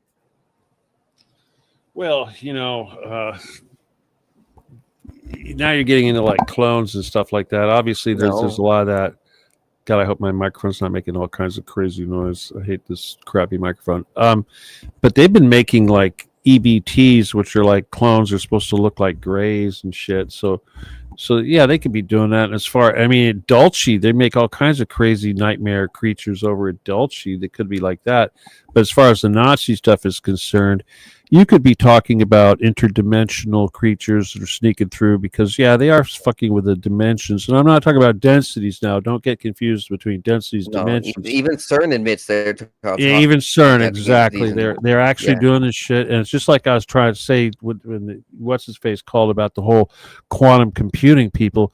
The quantum computing, that's what CERN is really all about, because by crashing particles into other particles, what happens is they become unstable, and they're not trying to create antimatter. Antimatter isn't what they're trying to do. What they're trying to create is what they call uninitialized matter, or matter that has yet to be is potentially in a form where it can assume any type of matter you could possibly want. And this is the basis of time travel. It's the basis of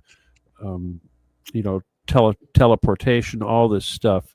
That's what quantum computing ultimately is all about. It's about light speed travel, and basically what that means is they're going to develop the abilities to take your particles, your electrons, and break down your entire body into a wave, or basically a sine wave that represents those electrons in all their complexity and everything that it takes to put your body back together, including all your thoughts and your memories. But the point is, trying to displace us. Well, actually, you are being displaced, because when your matter is converted into a wave, it's like matter to a wave. That's what this is all about. Matter to a wave and back again. That's what quantum computing is. And that's why in a lot of people in these vaccines, people now have these waves and being manipulated and created, disassociating people.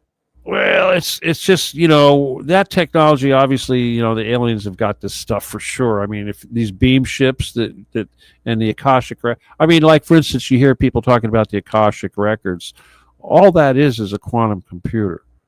Okay, basically, and when you understand that so-called time as we think of it is nothing more than probability, laws of probability and effect.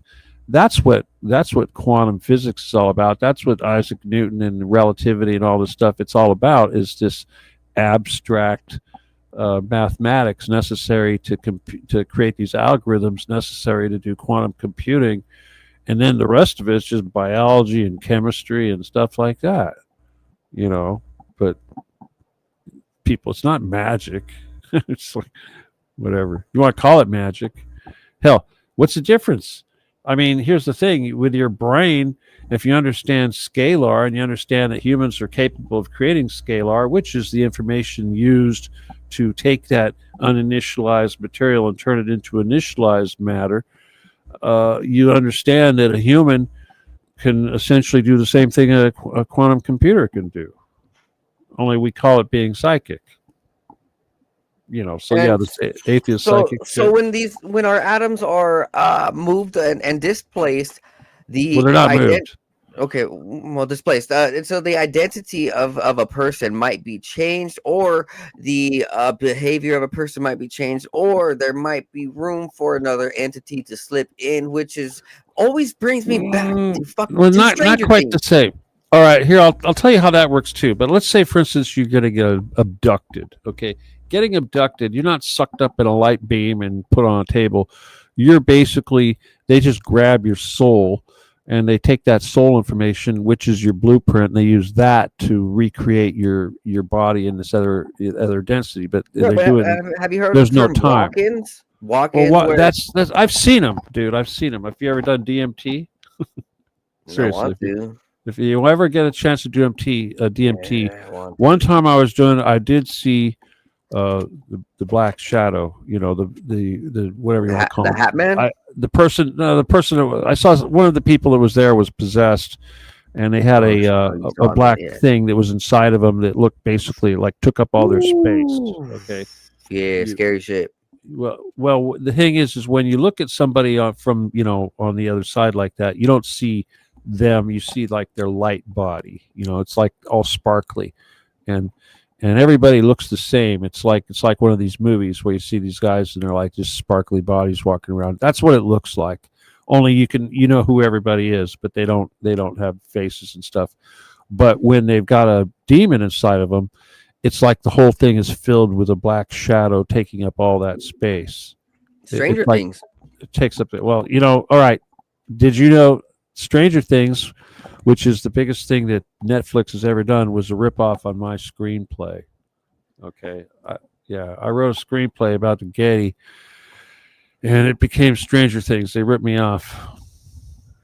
It was nothing to do with Stranger Things is a compilation of ideas. It's a They lot of took shit my together. story and they turned it into this damn series. Is it you talking about the Lasers and Cavers book or no? No. There was another book I wrote. It was called I can't remember. Truth Cat, something like that. Anyway, it was sort of like the lasers, it was sort of like the life story thing, but it was written not as a fiction. Well, I guess it was a screenplay. It was a movie. It was written as a movie, and we were. It's like, for instance, we were having to do all kinds of creative stuff to depict things that were difficult to depict, obviously, like astral crap. But basically, the whole talk about the underground bunkers and the children and the all the stuff that they did was in there, and this crap is all Stranger Things. I mean, basically, the kids kept in the secret government facilities underground being experimented on. Yep. Yeah. And the doctor, the star of the show, was the guy that the gray-haired whatever guy, the villain, the doctor, whatever his name is, Bo, whatever his name is. Yeah. Anyway, that's the bastard that had my screenplay. He was the one that was supposed to help us hook up to Mel Gibson and get it produced. Oh shit! What does he do? Stole it. No shit, he stole it. Now they've made $1 billion with it. They always do. They always do. Story of my life. And it's so funny story, man. It's stupid. I had a producer. He was so back when I was 17, 18, I had a friend. He was signed to a record label that I knew was kind of like dark, and they were probably not godly. And I was just working with a producer because I was like, okay, I need beats and I need someone to record my shit. I'm not part of his whatever. I'm not part of any of his people's. So I'm just here for music. And the whole time I was making music, he was like, yeah, this sounds cool, but I don't think it's going to do it. And he would always downplay my shit. And then 2 years into it, he's like, yeah, man, I'm into Satanism and blah, blah, blah. And I was like, what the fuck? And so I was like, yo, let me get all my music. I was like, I want all my shit. I want all my music. Let me just get it. All right, whatever. And then he's like, it got deleted. Fuck. Okay. Yeah, and then I hear the fucking rap bars that I have in another song. And I'm like, I don't know. That's just a fucking coincidence, but who knows what happened. It's weird. The industry is a weird bitch. Dude, I was making some rap music, and I had a guy, and he used to work with Dr. Dre. He was a producer, worked with Dr. Dre, and he had good beats and all that. But and he came to me, and I helped him put together an album. I was doing some production for him, and we had 16 songs. We were ready to do this, and then he got busted for pedophilia. They put him away for 80 years. 80 Set up. years. No, these guys He had pictures on his phone. Shit, that's fucked up. Yeah, it's fucked up. I still have the album. I mean, I some of the songs are available, but they get kicked off of YouTube, obviously. But they're out there. But they're Christian. It's Christian rap. But I think the guy was only doing the Christian stuff because he knew he was going down for pedophilia, and he was trying to save face, save himself. He's trying to stay out of jail, I think. Yeah, it's some dark stuff the industry's into, man. When you hear about the stories that Richard Pryor, and he's like, yeah, I like these girls young. What the fuck? He's over, and the interviewer that he's talking with, he's like, he doesn't want to say it, and then Richard Pryor, he still keeps going at it, and then you hear the stories with the rappers Tupac and Lil Wayne, all these guys, P Diddy and all this. I don't know why. I don't know what makes them so fucking pleased. It's so sickening. Why? I'm not even gonna question why, but it is a horrible thing that the rap industry. Okay, so I pulled up this article just so people can see, just so you can see too. This is about the pelacaras that I was talking about. This is from Daily Mail. There's a lot more news sites that cover this. From August 2023, members of the Ikutu tribe claim to have suffered repeat attacks by aliens. They called for the assistance from the Peruvian military, and the military started conducting night patrols. So these are 7-foot aliens, and very strange, very strange. A 15-year-old girl had to be taken to the hospital. A teenager narrowly escaped as a result, but they cut part of her neck. Patrols are protecting women, children, and villagers. So here's the military, the patrols, and they're coming and investigating. There's 2 different sets of military too, which is interesting. They got the normal suit and then the black suits. So those must be colonels or commanders or some shit. Locals described the extraterrestrials as having large head, yellowish eyes, and said the mysterious figures are immune to hunting their weapons. We have met face to face. The face is hardly visible. I have seen his whole body floating at a height of 1 meter. Dude, you see? Hold on. This article's coming from who? Daily Mail, but there's more. Daily Mail. But these are real pictures. Look, Daily Mail. These are real pictures. Daily Mail. But there's more. We're not seeing pictures of 7-foot aliens here or people with their faces eaten off. Hell, it's probably Hillary Clinton running around. I'm looking at some of these stories on the side here, and I'm seeing Daily Mail stuff. And I'm like, my God, this is trash. Here, That's like National Enquirer type shit, dude. Seriously. Right. It's like my wife gave birth to a baby alien crap or a vampire. I mean, come on, man. That's Vanguard Daily News Mail. Covering it. Jerusalem News covering it. TVI show, the Daily Express just don't use from South America. I can't believe that the damn audio's bad, huh? You no, for you, I can hear you perfect. Actually, I can hear you pretty well. Like, what the hell? This guy can't hear on the phone. Shit. It's like, what the fuck? Oh no, I think it was. I don't know, man. I think it was his setup. It was his setup. It was weird. He couldn't psychically tap into your thoughts and read your mind. Oh, is that what it is? Okay. Well, I'm disappointed none of the tinfoil hat dudes showed up. Yeah. Who knows? These guys are all. Yeah, they're doing their own shit. I do air late since it is West Coast. A lot of people are sleeping and it's Monday night and they want to wake up early. And I know for a fact, me and a lot of people in Washington State are pissed off that the Mariners choked in the playoffs. They lost to the Toronto Blue Jays and horrible shit. Horrible shit. Anyways, it's enough about sports.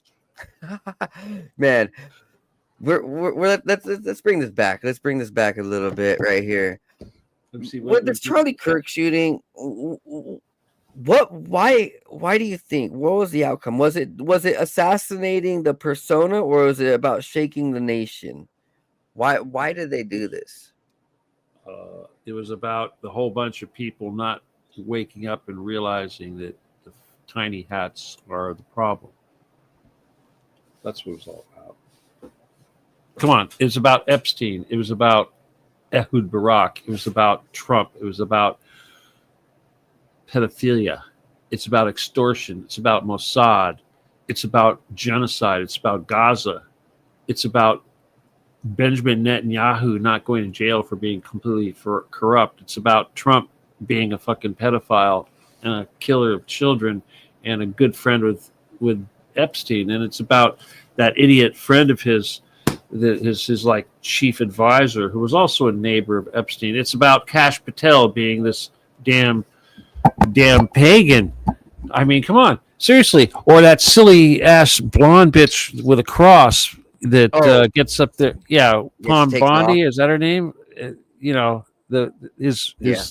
I mean, these people, it's like they're all fucking puppets. It's like anyone. It's like J.D. Vance. Take your pick. The only one that's not completely screwed is Thomas Massey, and yet he's the one that Trump's talking shit about. It's like, my God, you know, people aren't stupid, and even the people that keep their mouths shut. I was in a restaurant, and when Charlie Kirk died. It was like a couple of days after Charlie Kirk died, and I was drinking some wine, you know, because I was kind of like, fuck, you know, I was hating life. Yeah, it's kind of weird. Yeah, definitely. This guy comes up, this older dude, Mexican busboy type dude, didn't speak that much English, and I pointed to wine. I'm like, fucking Charlie Kirk, you know, and like fucking Jews, and the guy goes, fucking Jews, you know. I mean, seriously, this is not. This is like your rank and file average man on the street is starting to realize, fucking Jews. This is serious, yeah. And that's what this is all about. That's what it's all about. That should answer your question. That's why they had to kill Charlie Kirk, because America was getting ready to wake up and go, fucking Jews. And he was also part of the leading factor. He was one of them. That's why they could kill him. Yeah, when you take money from them and then you go against them, you're dead. It's like being a Mason. Once you take that oath and you sign that contract, you're dead. They own you. It's like being in Hollywood. You sell your soul, sooner or later they're going to take it. You know?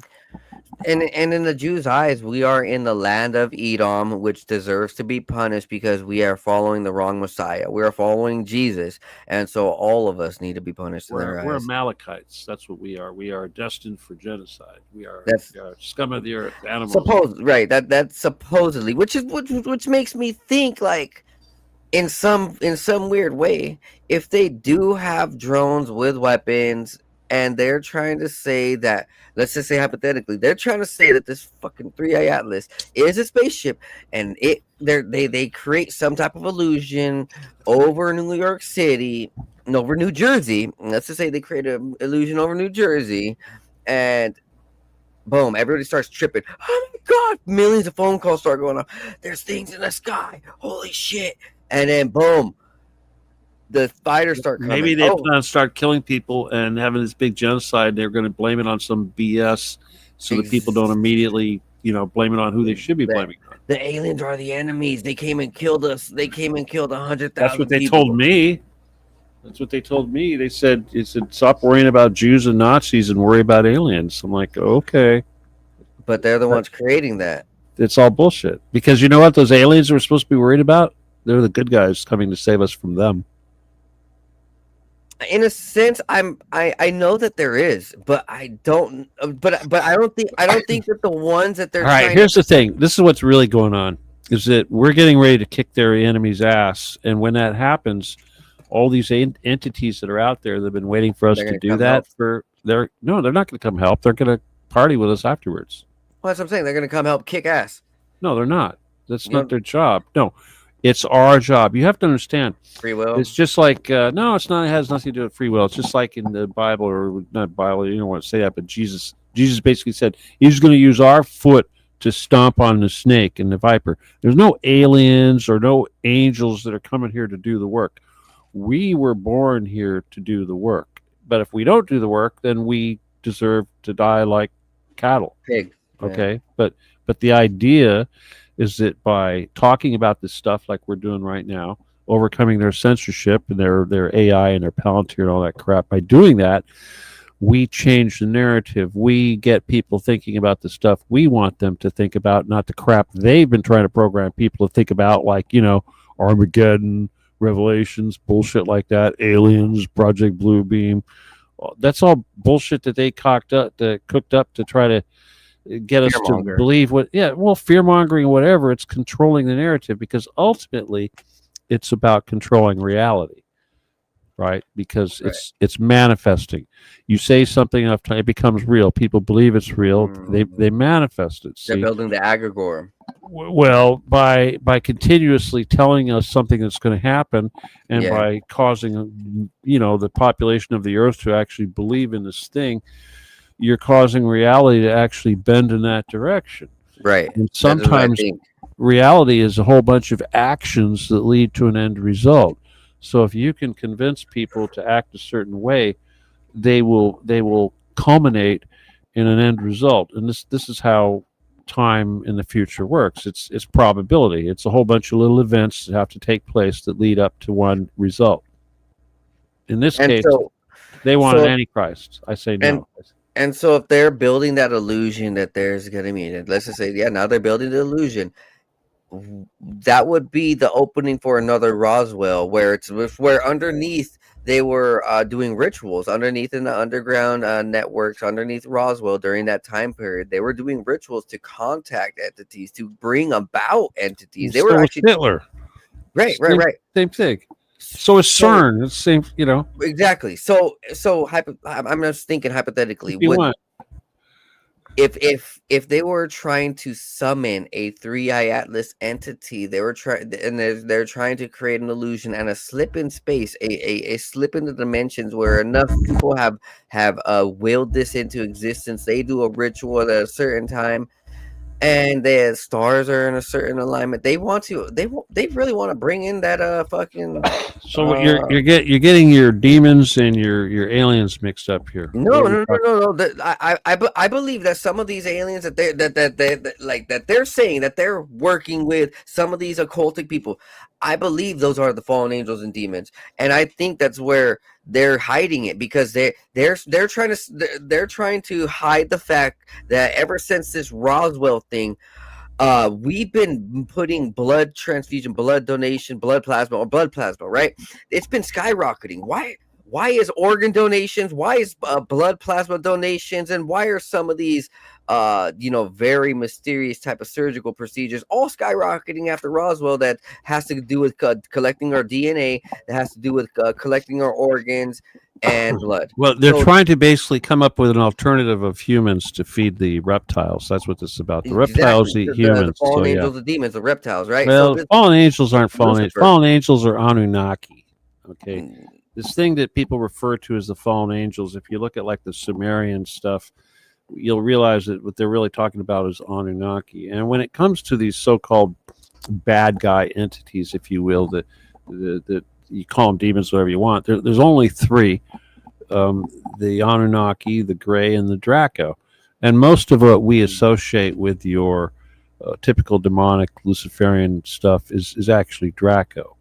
But at the same time, there's a whole bunch of Anunnaki influence, which is, Phoenician or what have you. So it's like, if you look at the little hats, what are they really? Are they Phoenician? Are they Anunnaki influence? Are they Draco? No.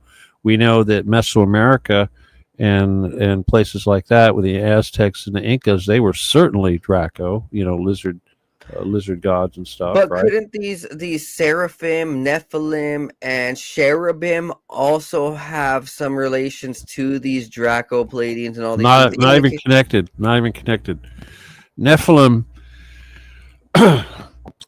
Okay, first of all, biblically speaking, you got to go into the Hebrew text to get into this type of crap that you're talking about, because this is not what we would call Christian type stuff, maybe Old Testament. No, this is just deep esoteric knowledge. They have the Elohim. Basically, they have the Elohim and the Nephilim. Okay, and Elohim. The Elohim, whatever you want to call them, they're like the angels, the fallen angels, and then their children are the Nephilim, or people get that mixed up. So you could call those the Titans also. But according to the Sumerians, it was nothing more then the Anunnaki, who basically came on Nibiru, which is what this comet thing could be also. It could be Anunnaki. They come by every so often to pick up gold, and that's their big thing. And a lot of there is a treaty, though, supposedly in place between the Anunnaki, the Draco, and the Grey. And this is a very ancient treaty, and I'm sure just like the Jews and Hamas, it's probably broken, of course, but that's kind of like Nazis and Jews. It's sort of a loose confederation of enemies. But the point is that there's like 8,000 different species of these so-called aliens or entities out there in the universe, and the ones that are the bad guys are these three, basically. Now, and the politics, if you look at the politics of the universe, we don't have Republicans or Democrats. What we have is service to self and service to others. The entire universe, every single planet, every single entity, life form in the entire universe falls into either one of these categories by varying different amounts of this. And it's like service to others versus service to self, STO, STS. But point is that all your Draco and your Greys and those guys, those are service to self, and the way that this system works, at least this 9 levels of density system, is that all these life forms out throughout the millions of years that things have been alive will eventually progress into a human-looking life form, and that's just the way it works. But if they choose this service to self philosophy, they revert back to their original genetic form, or the evolved state. They devolve. They get the. I think that's where the term devil comes from. It's de-evolution. Well, that's exactly right, and that's exactly what they're doing, because they're going from a perfect human form like we have back into a reptile or an insect or bird, whatever it was that they came from, and that's right, why. That's why I think when I look at the Egyptian, these half hybrids, these bird-headed people, these falcon-headed people, these monsters, minotaurs, centaurs, and then you look at some of the stories of the fallen angels being very demonic looking, like gargoyle-ish looking, these weird entity monster type of looking, and they all had different shapes and things, right?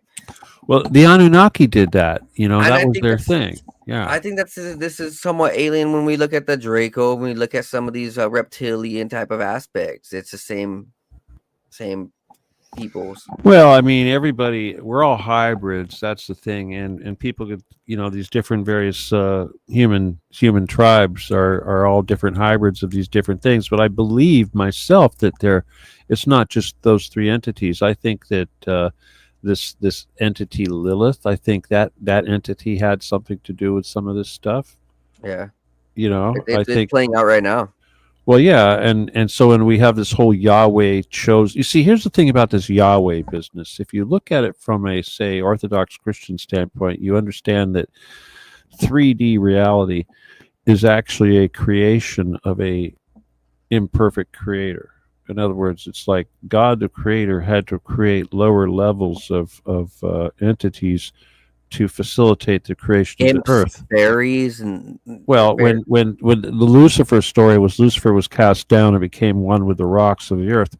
This corresponds to the whole Sophia story, where Sophia was cast down. Only Sophia basically had to create the earth and create everything, all the matter. So in other words, according to the Pan, they created nature spirits. Well.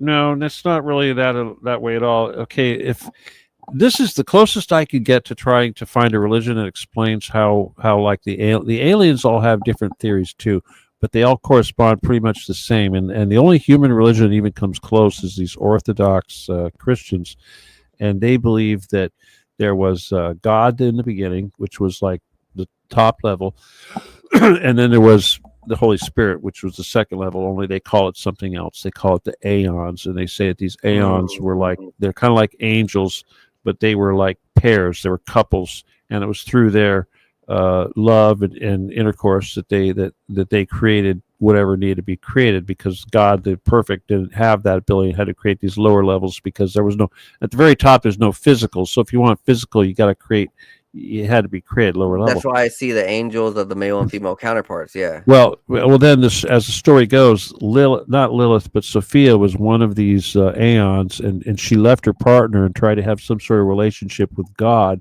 and for that she was punished, and she was cast down to the very bottom level, which of course is level 1, the rocks and inanimate objects, and then that's the actual creation story. Because, so in other words, everything below.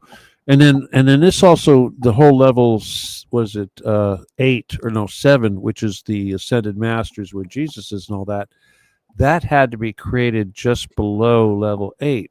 Okay, and all of this is a result of this the actions of these the Holy Spirit, which jives with what I've been shown, because what I've been shown was that the Holy Spirit was like a entity that was made up of many entities, but each of those entities were actually groups of entities that made up a single entity. In other words, it was like several. When you go up to this high level, just before you reach the one, the pinnacle where God is, individuals would combine and would create these multiple individual entities, and that several of these make up the Holy Spirit level. So it's kind of weird, but that's basically how it was explained to me. So, but that kind of coincides with what the Orthodox believe. To me, that it's the most. And then there's other people I've heard, like people in metaphysics, they talk about the elders, or like there's supposed to be like 12 something or other way up there that do this or that, and so it's weird. But again, it's just like I was saying, this dude, it's that all these stupid earth humans trying to come up with answers for this divine stuff, it's so stupid. I mean, seriously, we sound so stupid. It's like science. Really, science? That's pretty stupid too. We're all trying to paint and describe a picture of a tree that we can't see fully, where we're looking down from the ground and we're trying to see the tree and the branches and the fruit, and that's all way in the sky above us, and we're just looking at a mirror image, like a reflection. It's a blind man and an elephant, dude. That's the old parable, a bunch of blind men feeling an elephant, and they all describe it differently by what they're touching. That's gross. I don't even want to hear what they. Well, oh God, the elephant is God. They go, oh, the elephant's really broad. Oh, the elephant's like the God is like it's skinny, like it's Come on. No, I'm just playing. But that's the old parable. And here's the thing, that it's just like I used to say, these different religions they have all these different ideas. To a certain degree, they're all basically describing the same thing. Just right from a different angle. Yeah, you have to be able to glean through it what you have. I gotta tell you, it's like when I was first getting involved with the CIA crap and getting exposed to all this alien crap. Right away, all of your stuff gets thrown out the window. Your what you were taught in school, your history, your religion. You got all of a sudden now you got to accept all this crazy new stuff, and you don't accept it. You just kind of file it away and you dwell on it.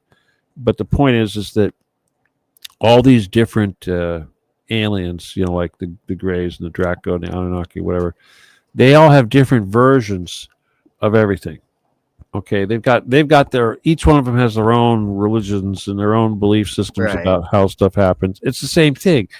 And then you've got, like, for instance, perspectives that, like, for instance, the U.S. government. You get a guy like Phil Cooper, and you get his perspective. Well, his perspective is coming from U.S. Navy guy that worked for the government, and if you compare that to, say, Billy Meyer, who was talking to Palladians, or someone else, or even like you read the Bible and then you read this thing that, like, the aliens, the Greys, they have a Bible, they call it the Yellow Book. I don't know what the hell the Dracos and the rest of them have, but the point is, it's like, who cares, right? The CIA, I know that the government want to create not just a blue book, they want to create a yellow book and a red book. and they were all doing different detailed operations. Well, that's Is all that alien shit, similar? man. I That's think alien shit. It's just like the trilateral. You've heard of the trilaterals, right? Trilateral That's the Commission. trilateral commission. Yeah, trilaterals. That's alien shit. Trilaterals. That's 3 lines, and then it usually has a triangle. That's like gray alien crap, you know. Might you think that when we're looking at these DNA cloning and this cloning stuff, might they be not only trying to recreate ancient animals, but they might be trying to recreate ancient humans, Nephilim hybrids, and things like this, or they're taking supposed alien DNA from these different places and making hybrids Well, already, all right. There's a simple answer. There's 2 answers. The number one answer, and they and can this call those the aliens. And the number one answer, and this applies to everything they do, is they want to live longer. Okay, they're trying to find eternal life. That's all this adrenochrome, all this abduction, all this crap. Everything they do is so that these people with all this money can live longer. That's so they the can number just one. build juice bags and clone up juice bags. Whatever it is, if they could figure out a way to live longer, and stay younger, that's their number one They're gonna do priority. And then the other one, of course, is developing super soldiers and hybrids, clones, that kind of thing, for the purposes of fighting. Genetically creating babies. Well, they do that anyway, but again, like I was saying, when they made those, like for instance, you talk about Roswell, when they made those treaties way back when, they promised so much blood, and so much human tissue, and the ability to abduct so many people. So for years and years, they've been trying to come up with alternatives. They've been trying to come up with synthetic blood, and they've been trying to come up with a way of creating bodies that contain blood that will adequately feed these damn Draco. In fact, that's Dulce. That's what Dulce's all about. Well, wouldn't that might be what the technology is created for too? Where maybe it's these vaccines, or maybe it's whatever else that they're trying to actually. If they realize that these aliens can't make themselves live longer, why not put themselves in us? They're them implanting their own consciousness into us through these technologies, right? And the reason I'm looking at this in a bigger picture, like the whole Raelian cult, ever since the 90s, right? They're talking about human cloning. They're talking about this alien type of cloning, and we look at even the stories from alien survivors, abductee survivors, and extraterrestrial people who. People who encounter extraterrestrial craft and stuff, they say when they get on these ships sometimes that there are cloning labs, there are cloning centers, and I can only imagine that, like, the Greta Treaty is what we were referring to earlier, and how the government made a treaty to start getting technology and start getting advancements, and we had to start donating plasma. We had to start donating organs. We had to start pretty much killing off the population in order to feed these guys up there in space, right? That is supposed, and that's what the evidence shows.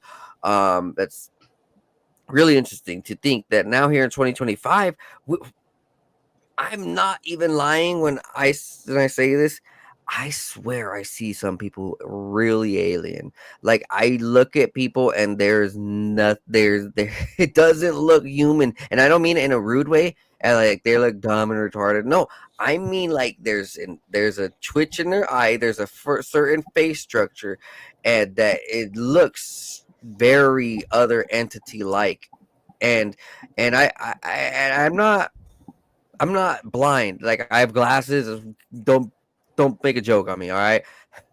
I'm actually really good at my eyes. Like, if people see me coordinate and operate with my eyes, basketball, football, video games, things that I actually have to define and describe and understand at a deep level, you will see, like, oh shit, this guy can actually point it out. And so when I'm saying, like, I'm seeing entities, man, I don't think it's a lie. I don't think it's a lie that when NASA said that they want to, by 2030 or some shit, they want to start incorporating us with the alien life. There's going to be multiple ways to do it. Either bring the alien life here or put the alien life in us. or merge us with machines so that way we don't even see the aliens when they're here. The AI might be aliens themselves, correct?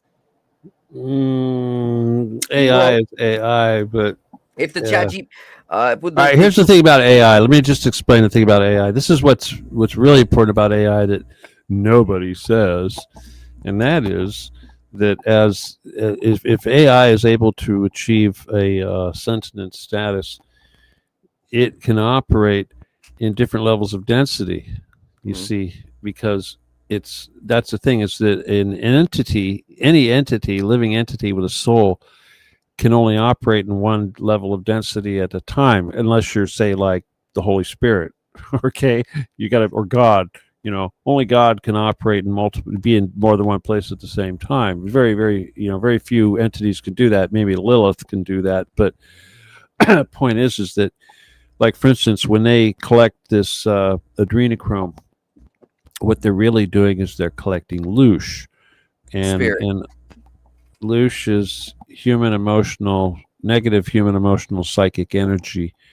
It's a psychic energy. Again, if you're an idiot and you're an atheist, you probably don't understand these things, but but that's what they're collecting, and that's the thing that's really valuable, because that is the thing that is the nutrition for these fourth density entities. A fourth density entity like a Draco or a Gray or whatever requires half their nutrition from a spiritual source and the other half from a physical source. So half their nutrition is blood and the other half is loosh.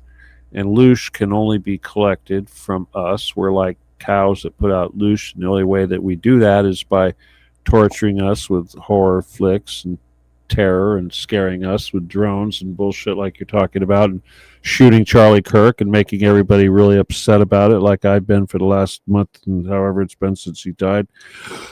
And the point is that creates loosh, and loosh is very, very valuable, and this is what they feed on. And when these kids are underground in these bunkers, they're collecting loosh, but loosh has to be fed up to the fourth density from the third density. And that's where the AI comes in, because this is also what they call the black goo. Now, if you're talking, I don't know if you've ever dealt with black goo, but in the black goo is like it is a life form, but it's a AI life form. It doesn't have a soul, and because of that, it can function in the 3D as well as the 4D or beyond, and it can actually transport energy back and forth, and that's why they use it to transport this loosh from the 3D to the 4D. So when we look at the book of Enoch, and we see this is in the tales that the Watchers and the fallen angels were teaching mankind witchcraft, use of magic and crystals and things. They would be able to use that currently, and which is why I think about AI and computers in a much more mysterious way. We see that already from the early 1900s that technology is a very occultic property. It started off with the spirit. Well, dude, what do you think the Ark of the Covenant is? Right. So it started with the idea that they wanted to build telephones to connect with spirits. It then started going into, let's use crystals to build these phones. What are crystals also used for? Magicians tapping into entities. They also use this black scrying type of crystalline type of metallic type of it's not quite the same thing, dude. Right. Okay. Let me just first of all continue. Let me just continue. All right. Alex. So they have this black scrying device right here that most people don't know. If they stare into this black device and say an entity's name, there will be something coming straight to your brain.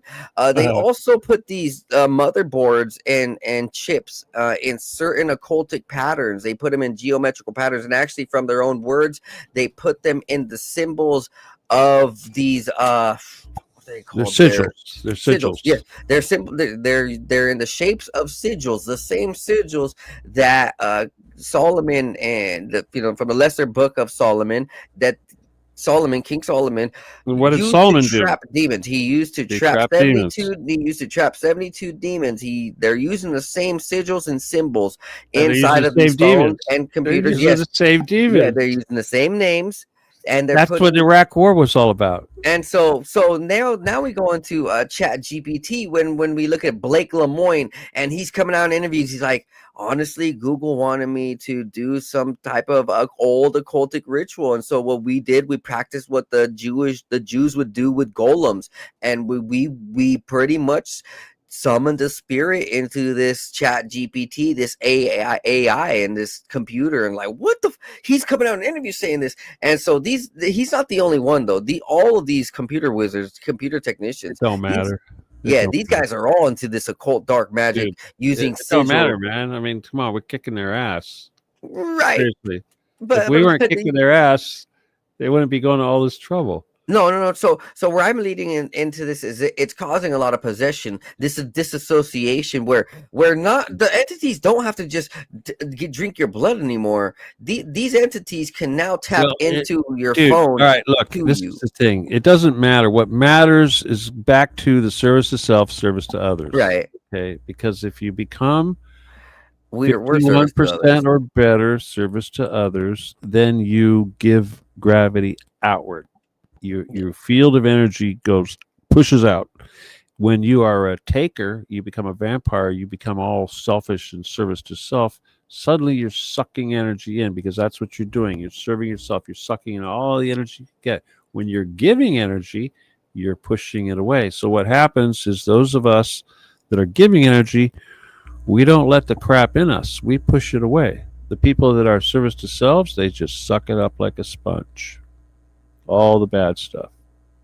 Which is why people look at a spirit like a positive aura, and if you're in this happy transcendental type of state, you're in a unbreakable aura, almost, pretty much, kind of ish. Well, it's more than being happy. It has to do more with serving others, because ultimately that's it's just like, the Christians or the Catholics say grace. You got to have that. You need to have your energy field pushing outward.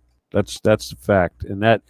It doesn't come from being selfish. It's just like, for instance, maybe you've heard of these people like to activate their Merkaba. You maybe heard of that. Okay, what that is involving is basically taking your entire chi flow and making it only go in one direction, which is in the yin direction. The female goes upwards, and that's the dark side. The other side is going down from above. With Earth. It's goes from source to earth, not from earth to source. It's like the Nazi slew, Nazis, assholes. They're like heart to sun. That's not how it works. It goes from sun to us. That's how it works. But that anyway, was heart to sun. That was the sun worship, wasn't it? Yeah, but there's nothing really wrong with sun worship. It's actually pretty close to the way the shit is, because technically the sun is really no different than the great central sun of the galaxy, which is where God is. It's sort of the way, right. I mean, basically all matter in the universe is God. Basically all matter. I mean, everything in the universe is God. People that don't believe, it's like, how can you be an atheist? Every bit of creation is the creator. God didn't like go to a factory and buy something. Whatever there is in the universe, it came from source. It is actually part of God. All matter is part of God. That is the opposite of the Big Bang. But regardless of that, talking about crystals, crystals obviously are semiconductors. Semiconductors, computers, yes, they're crystals. They can do all these things. And it's just like a hammer. A hammer can bash it in the skull or build a house. A crystal can be used to fly a flying saucer or to make a death ray to kill somebody. But the point is an actual quartz crystal has certain characteristics, molecular atomic characteristics, that cause ambient energy to become clean energy, if you will, coherent, straight, uniform energy. And it's very useful for certain things. And yeah, they are like sponges, and that's because of their tetrahedral molecular structure, which basically allows cosmic particles, if you will, because cosmic energy or waves is also particles, and these particles get basically stuck in the crystal just like they do a sponge because of the tetrahedral atomic structure. And this is why crystals can, be used to contain negative stuff. But just like a sponge, it's going to run out. What you soak up a sponge with water, it's going to be dripping. That stuff's going to be running out. Same thing with scalar programs. One of the things that I learned when we were working on developing scalar programming and transmitting scalar programs was that a solid state laser could also contain a scalar program, because we learned that a simple crystal could hold a scalar program, but only temporarily, because like a quartz crystal, like a sponge, it's going to leak out. But a solid state laser is essentially a crystal also, but it's very tiny. But it can hold a program, and it can transmit it by the photons released, can also transmit that information. So that's an extremely powerful weapon, an extremely powerful tool. But it's like what it basically comes down to is controlling reality, because scalar is what are the instructions that tell those non-initialized particles to become a piece of somebody's nose or a piece of gold or whatever. I mean, a piece of soft matter, or as they like to say, a little thing in the string theory, a little piece of matter that's got a wobbly little string going on inside of it, that's soft matter. And what makes soft matter convert into actual matter of some specific type is instructions, and those instructions are scalar, and this is basically how God tells matter what to be. It's scalar. And humans could do that with our brains. We make scalar. Each side of our brain puts out a sine wave that are orthogonally 90 degrees in polarity. And when those beams converge in the front of our head, about yay far away, they create a scalar interference pattern, which is information which travels, instantaneously across the universe. And that's when you get into this whole supercomputer crap. You get into this thing called quantum entanglement, and you'll realize that what you do to an electron in front of you, you can pretty much do to an electron on the other side of the universe. That's quantum entanglement. So when you beam out, beam me up, Scotty, when they disintegrate your body into a sine wave, your body isn't traveling across the universe. It's being reconstructed, because the sine wave basically is telling them how to reconstruct your body. And that's why it literally takes 30 seconds to go to Mars, as the band, 30 seconds to Mars. Yeah, that's a very occultic. Jared Leto, Jared Leto's a very satanic dude. Yes, he has been to Mars, and yes, it does take 30 seconds. Very mysterious person. And the jump room that they use to do that is in fucking El Segundo, California, not too far from where he lives. Oh yeah, and his same place used by Barack Obama and Andrew Basaggio. Oh, so when they do their summer camp, it's all ritualistic. I bet they have sacrifices and people going through there. He has a sex orgy at his home over there. Yeah, well, Jared Leto's sex orgy summer camp. Jared Leto's home used to be you talk about making snuff films and movies. Yeah, that they did it. His home was an Air Force base called Lookout Mountain, and I know people that lived there. And I know a guy that lived at the penthouse. He's dead now. They killed him. Yeah, he was literally killed just recently, but shot in the head by a vagrant. But yep, for real, shot in the street, Santa Monica. But he lived in that house, and he was in the bottom level, and there was like 3 levels of basement, and he found a human femur down in the lower level. And he coincidentally, like coincidences, he goes in a motorcycle accident shortly after that and lost his leg, the same damn part of his leg that, But that's a curse then. That's a curse. But then, like I said, he also was into disco. He had a studio in Santa Monica. His mother was the film producer that was helping me with the screenplay. Santa Monica, that's not the place in California where they're into the it's a place in Santa Monica. Yes, Santa Monica. Yes. Oh shit! Yeah. Anyway, but so I think I don't know, but I kind of think that his death had something to do with Netflix ripping off my movie, and she's of course grieving and all that, and he was a cool guy and all that, but he, like I said, he he had a rap studio, and shit went down at his studios in Santa Monica, and there was a fire in it too. That was in the newspaper. But small world, huh?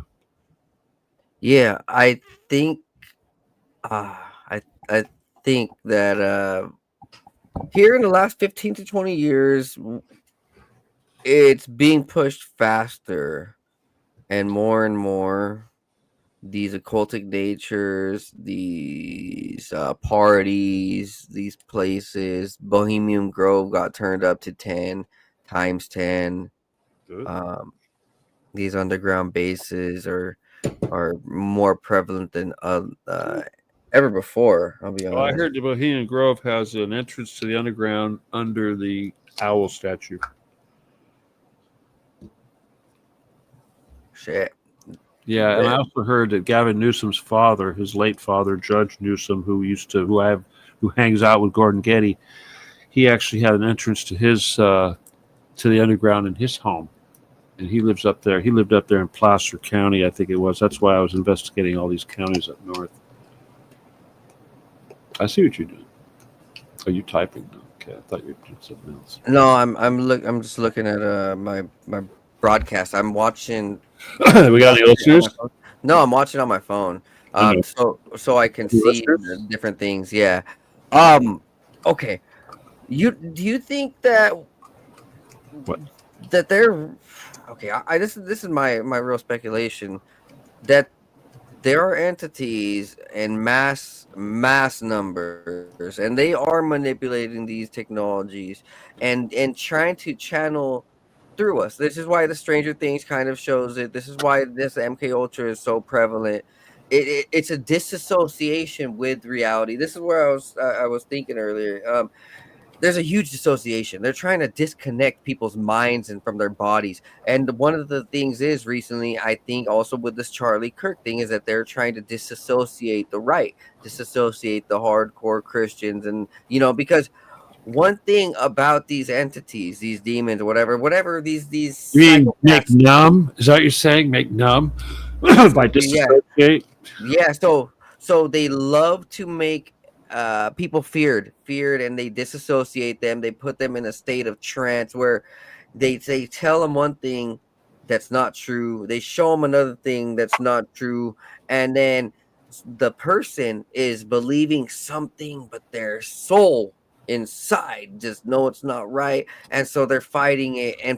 They're like, well, this isn't right, but I'm being told this. I have to bow to authority. And so it's a huge disassociation when that happens. And when it's been known for history, it's been known all throughout history, when a mind and a body are not on the same frequency, as you mentioned earlier, like if the minds are on the same frequency, people can actually live. But if the mind and the body are completely in different frequencies, that it will leave room for a broken spirit, a disassociated person, and room for an entity to come along, which is why I think we're seeing such a huge problem with the youth who are questioning not only themselves but their spirit. They're like, well, am I a guy or a girl? My teacher's telling me I should change into a sex, and I could be a kitten, and I could be this, and I could fucking it's horrible. It is horrible. Well, that has to do with the yin and yang. See, I mean, it's like, for instance, I used to counsel people that were suicidal, and a lot of times it's because they put them on these drugs that fuck with their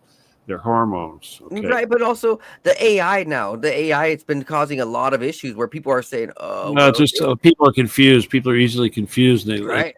AI but why is AI saying, "Oh, teaching people how to kill themselves, teaching people how to rob, teaching people how to..." People ask, dude. People ask. That's how it works. See, that's like how the universe works. To be honest with you, this is sort of like, for instance, it's like prayer. That's what prayer is all about, and meditation shit. But these computers are also sending messages to each other in their own language, and they're creating its own algorithm. It's trying to send. It's not alive. Code. I mean, it's not. Doesn't have a soul.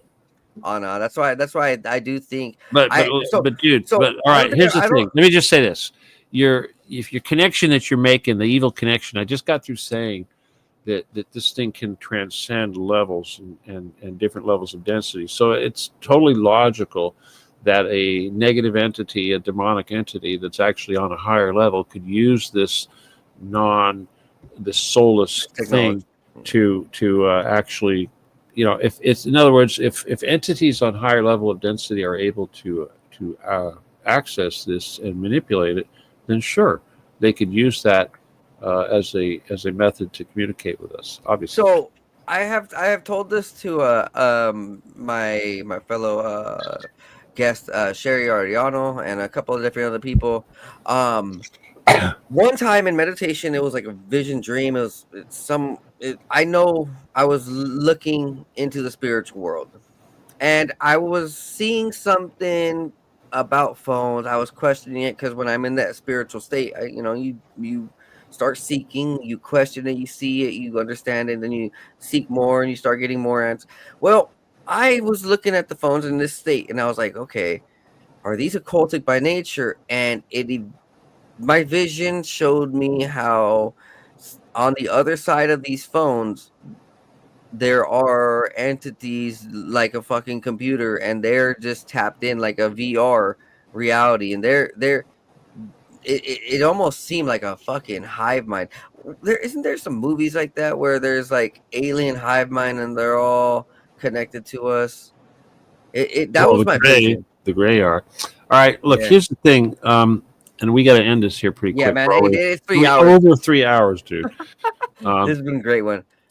The thing about, all right, the vaccine, by using CRISPR technology to basically alter the DNA, which is what they're doing. They're changing your blueprint. Remember when I said how your blueprint was, your soul was how they rebuilt you, and you got to transfer and go back and forth. Our genome.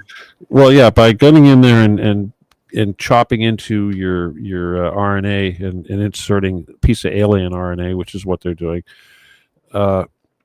It's changing your blueprint permanently, and what happens by spiked cell transmission or spike protein is it starts in a certain bunch of cells, usually in your gut when you get a shot and all that, and then it goes to all your other cells, and eventually once it goes through your entire body, it doesn't just kill you with clots and Morgellons and all that, but it actually completely changes your DNA, and you're not the same person. And basically what that means is you're no longer that thing that God made.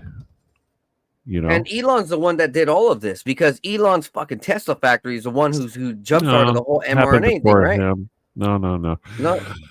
Well, it started much further back than that, but I remember He's the one during who mass produced it. Well, no, he's doing something else. He's doing Neuralink. That's a different thing. No. So in 2017, 2018. Dude, it started with Clinton.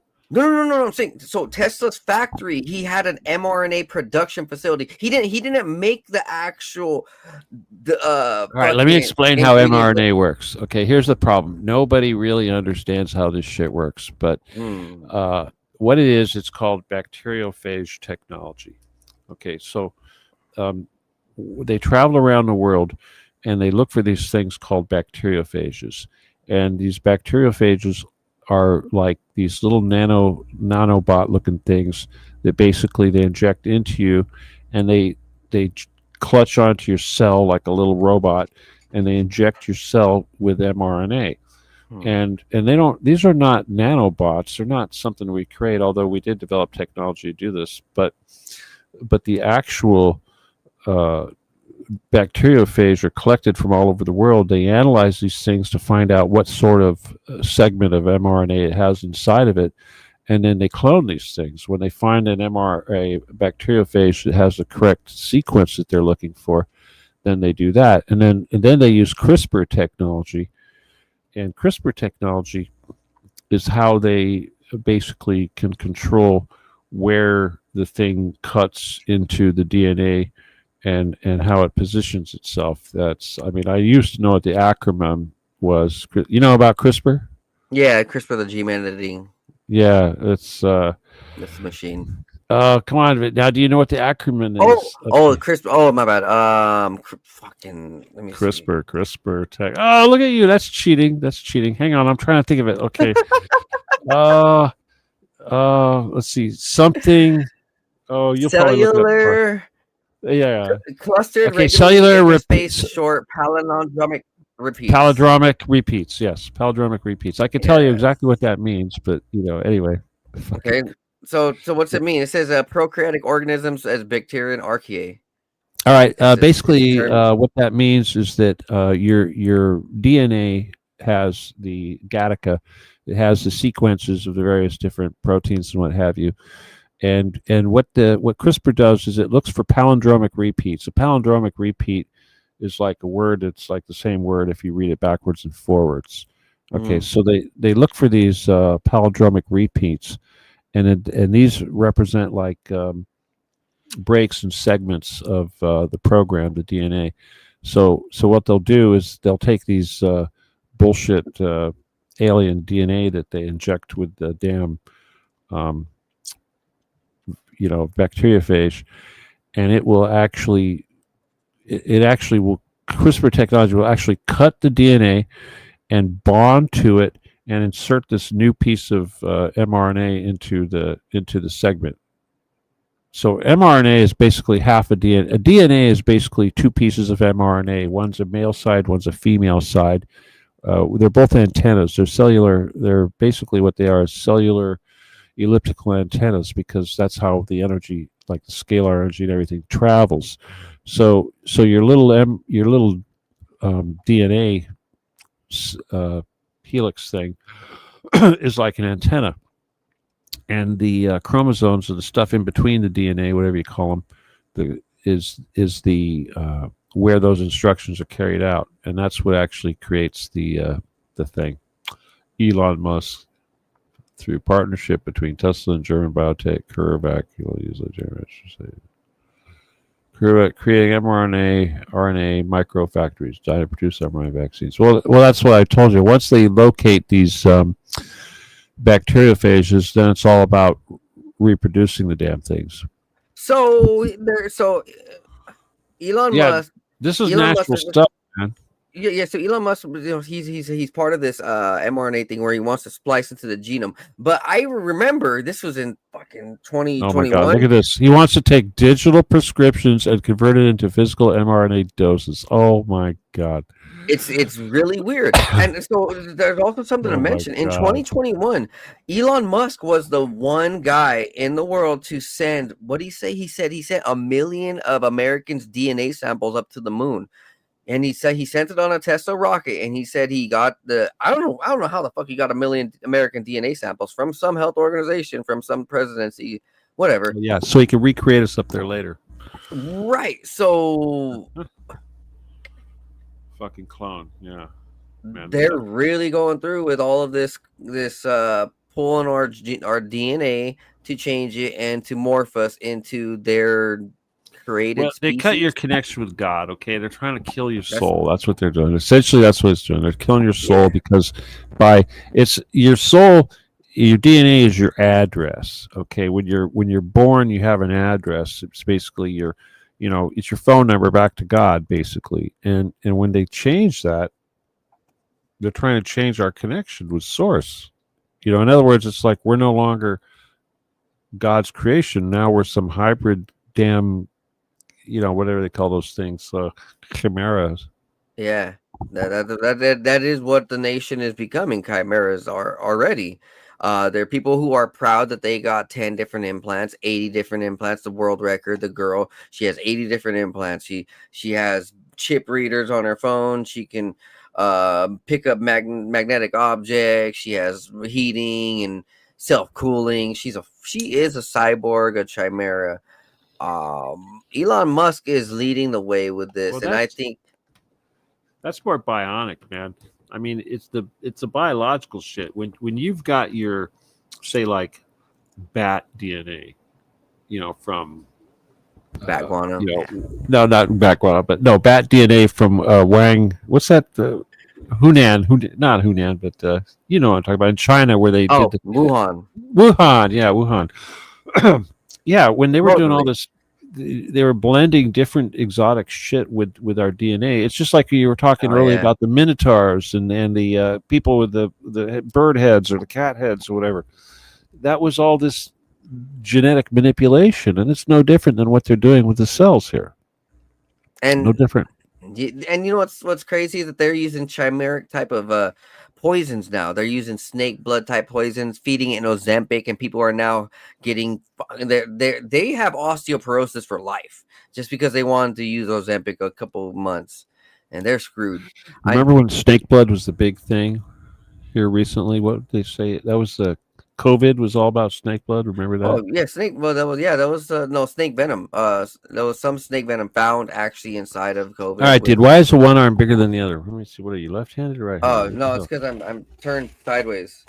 All right. Well, I don't know. Maybe the thing's in reverse because it's like, yeah, okay. Oh no, so this is me straightforward.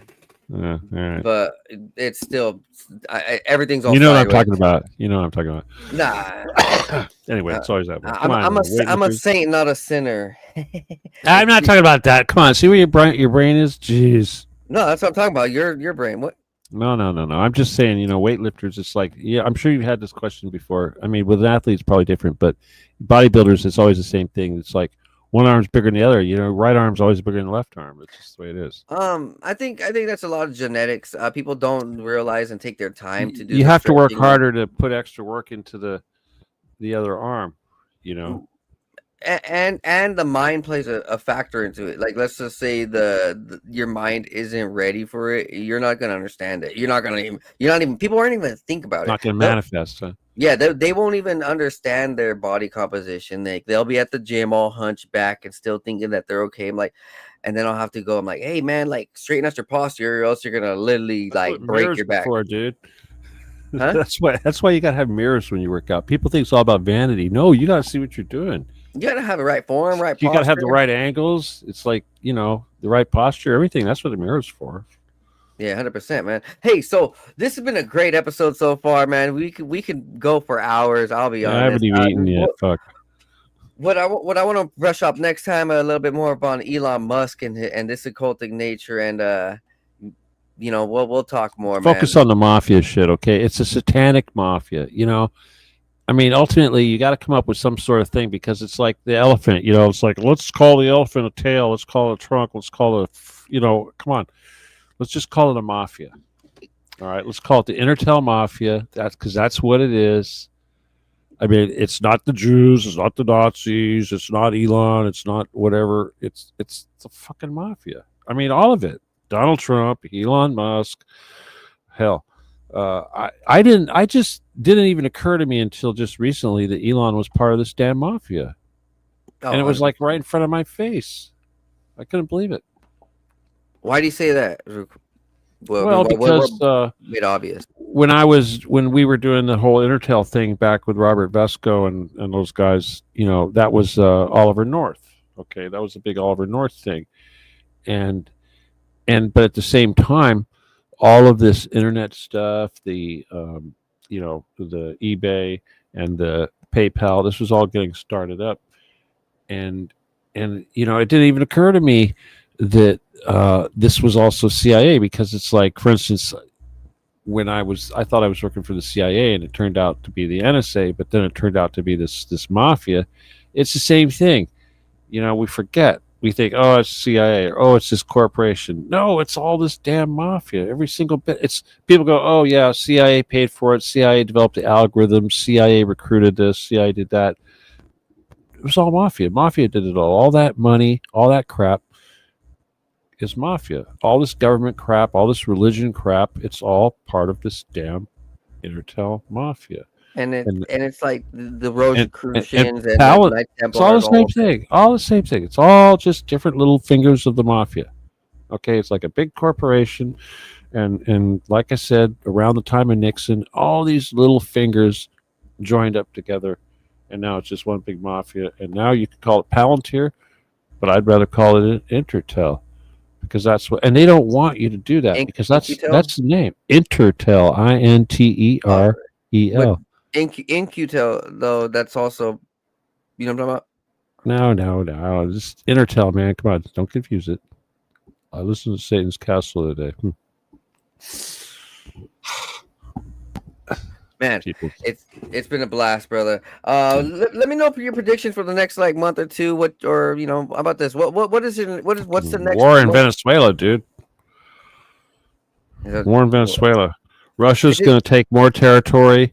Zelensky's going to be in trouble. Ukraine's going to be in big trouble. Lots and lots and lots of people are going to die. We're going to have war in Venezuela. They're gonna just cram even more Israel crap. There's going to be genocide, even more genocide now in Gaza. It's just we're fucked. Okay, it's going to go to absolute shit. Yeah, I have an article right here. Donald Trump's military buildup off the coast of Venezuela is aimed at convincing President Nicolas Maduro and his inner circle that staying in power will be more costly than leaving. So we're going to invade. They're taking all the oil, dude. We need the oil, okay? We need that fucking oil, okay? The United States wants to be Russia right now. Russia's a giant country, has lots of resources, and the only way we're going to compete is by taking over territory. That's why he wants Canada. That's why he wants Greenland. I'm surprised he doesn't want Mexico, but obviously he wants Venezuela because they need that oil, and they've already sold the oil that they don't have. The United States basically made a deal with the European Union, with Ursula von der Leyen, basically forcing them to buy $750 billion worth of oil from the United States. We don't have $750 billion of oil unless we take over Venezuela. Yeah, our oil production has gone way down. I'm looking at it. Fracking is going to hell, yeah. We're under our oil reserve count. Is it because we sold it? Yeah. Or been selling it. Shit. Well, Biden sold most of it, right? Or is Trump still selling it? Selling it to China. That's the thing, is that, it should be American energy for America, but no, they sell it to the highest bidder. And now they're shipping it over to Europe. I mean, what happened when they basically started this war with Russia is they told Europe to stop buying cheap Russian oil, and now they're all buying expensive American LNG. And not only does it, cost us crap load of money, but uses up all the stuff that we should be using, and it makes it expensive for us. I mean, we're getting fracked. They're fracking us. Blowing up that Nord pipeline too was actually a deal to us, a bad damage to us. No, the C.I.A. did that so that Germany could no longer get cheap Russian gas and would be forced to have to buy it from us. But we're suffering more than Russia. Well, of course we are, because we're Jews. Stupid. This is called the fifth column. They say they're fighting against Russia, but you got to remember they also control Russia. So who are they really destroying? So yeah, that's what I'm saying. So if the Nord pipeline was destroying Europe, and if the Nord pipeline was still existed, we would be in a worse place. Well, no. I mean, first of all, if the Nord Stream still existed, Germany would not have become a third world country. Yeah, Mercedes and all these companies would still be in business. Okay, Germany's become absolute shit. So is the rest of Europe. Fucked it up because they don't have cheap oil. They can no longer compete. CIA fucked it up. Yeah, they can no longer compete.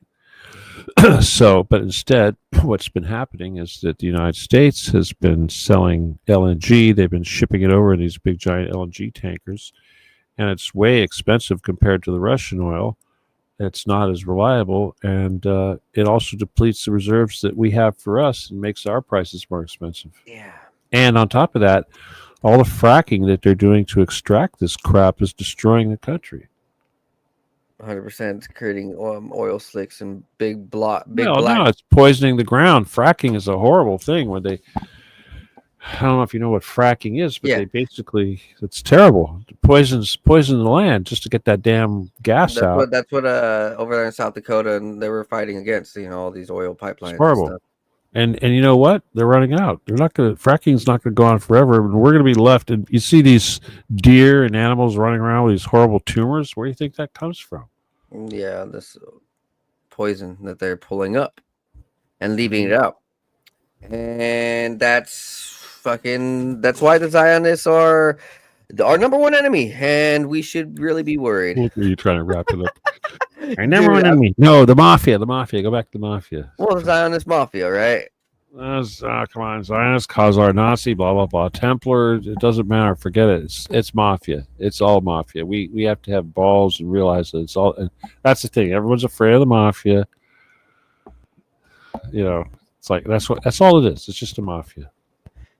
Oh man, hey, it's been a wonderful episode. Let's go ahead and wrap this one up, and I'm gonna bring you back on definitely sooner than later. I'm not gonna wait another year. We'll be in touch, and Fucking past midnight, dude.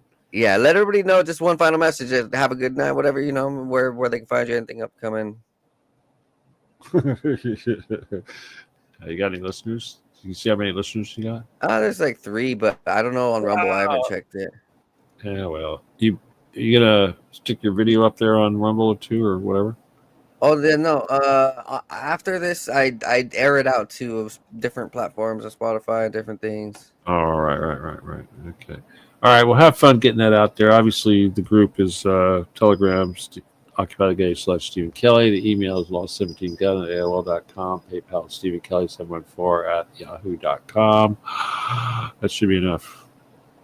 Yeah, I will type those in the description below. If anybody has any questions for me or Steven after the show, go ahead and email me or him. And we appreciate you guys for watching. And remember, stay true to you, stay true to the universe, and stay true to the people who you care about, because when shit gets rough, we're all in this together, and we need to make this fucking world better. Because right now, man, shit ain't pretty. Shit ain't pretty. Hope you guys are having a good year, though. Remember, be blessed, be high. See you guys next time on the 509 Divine Pines podcast. Peace.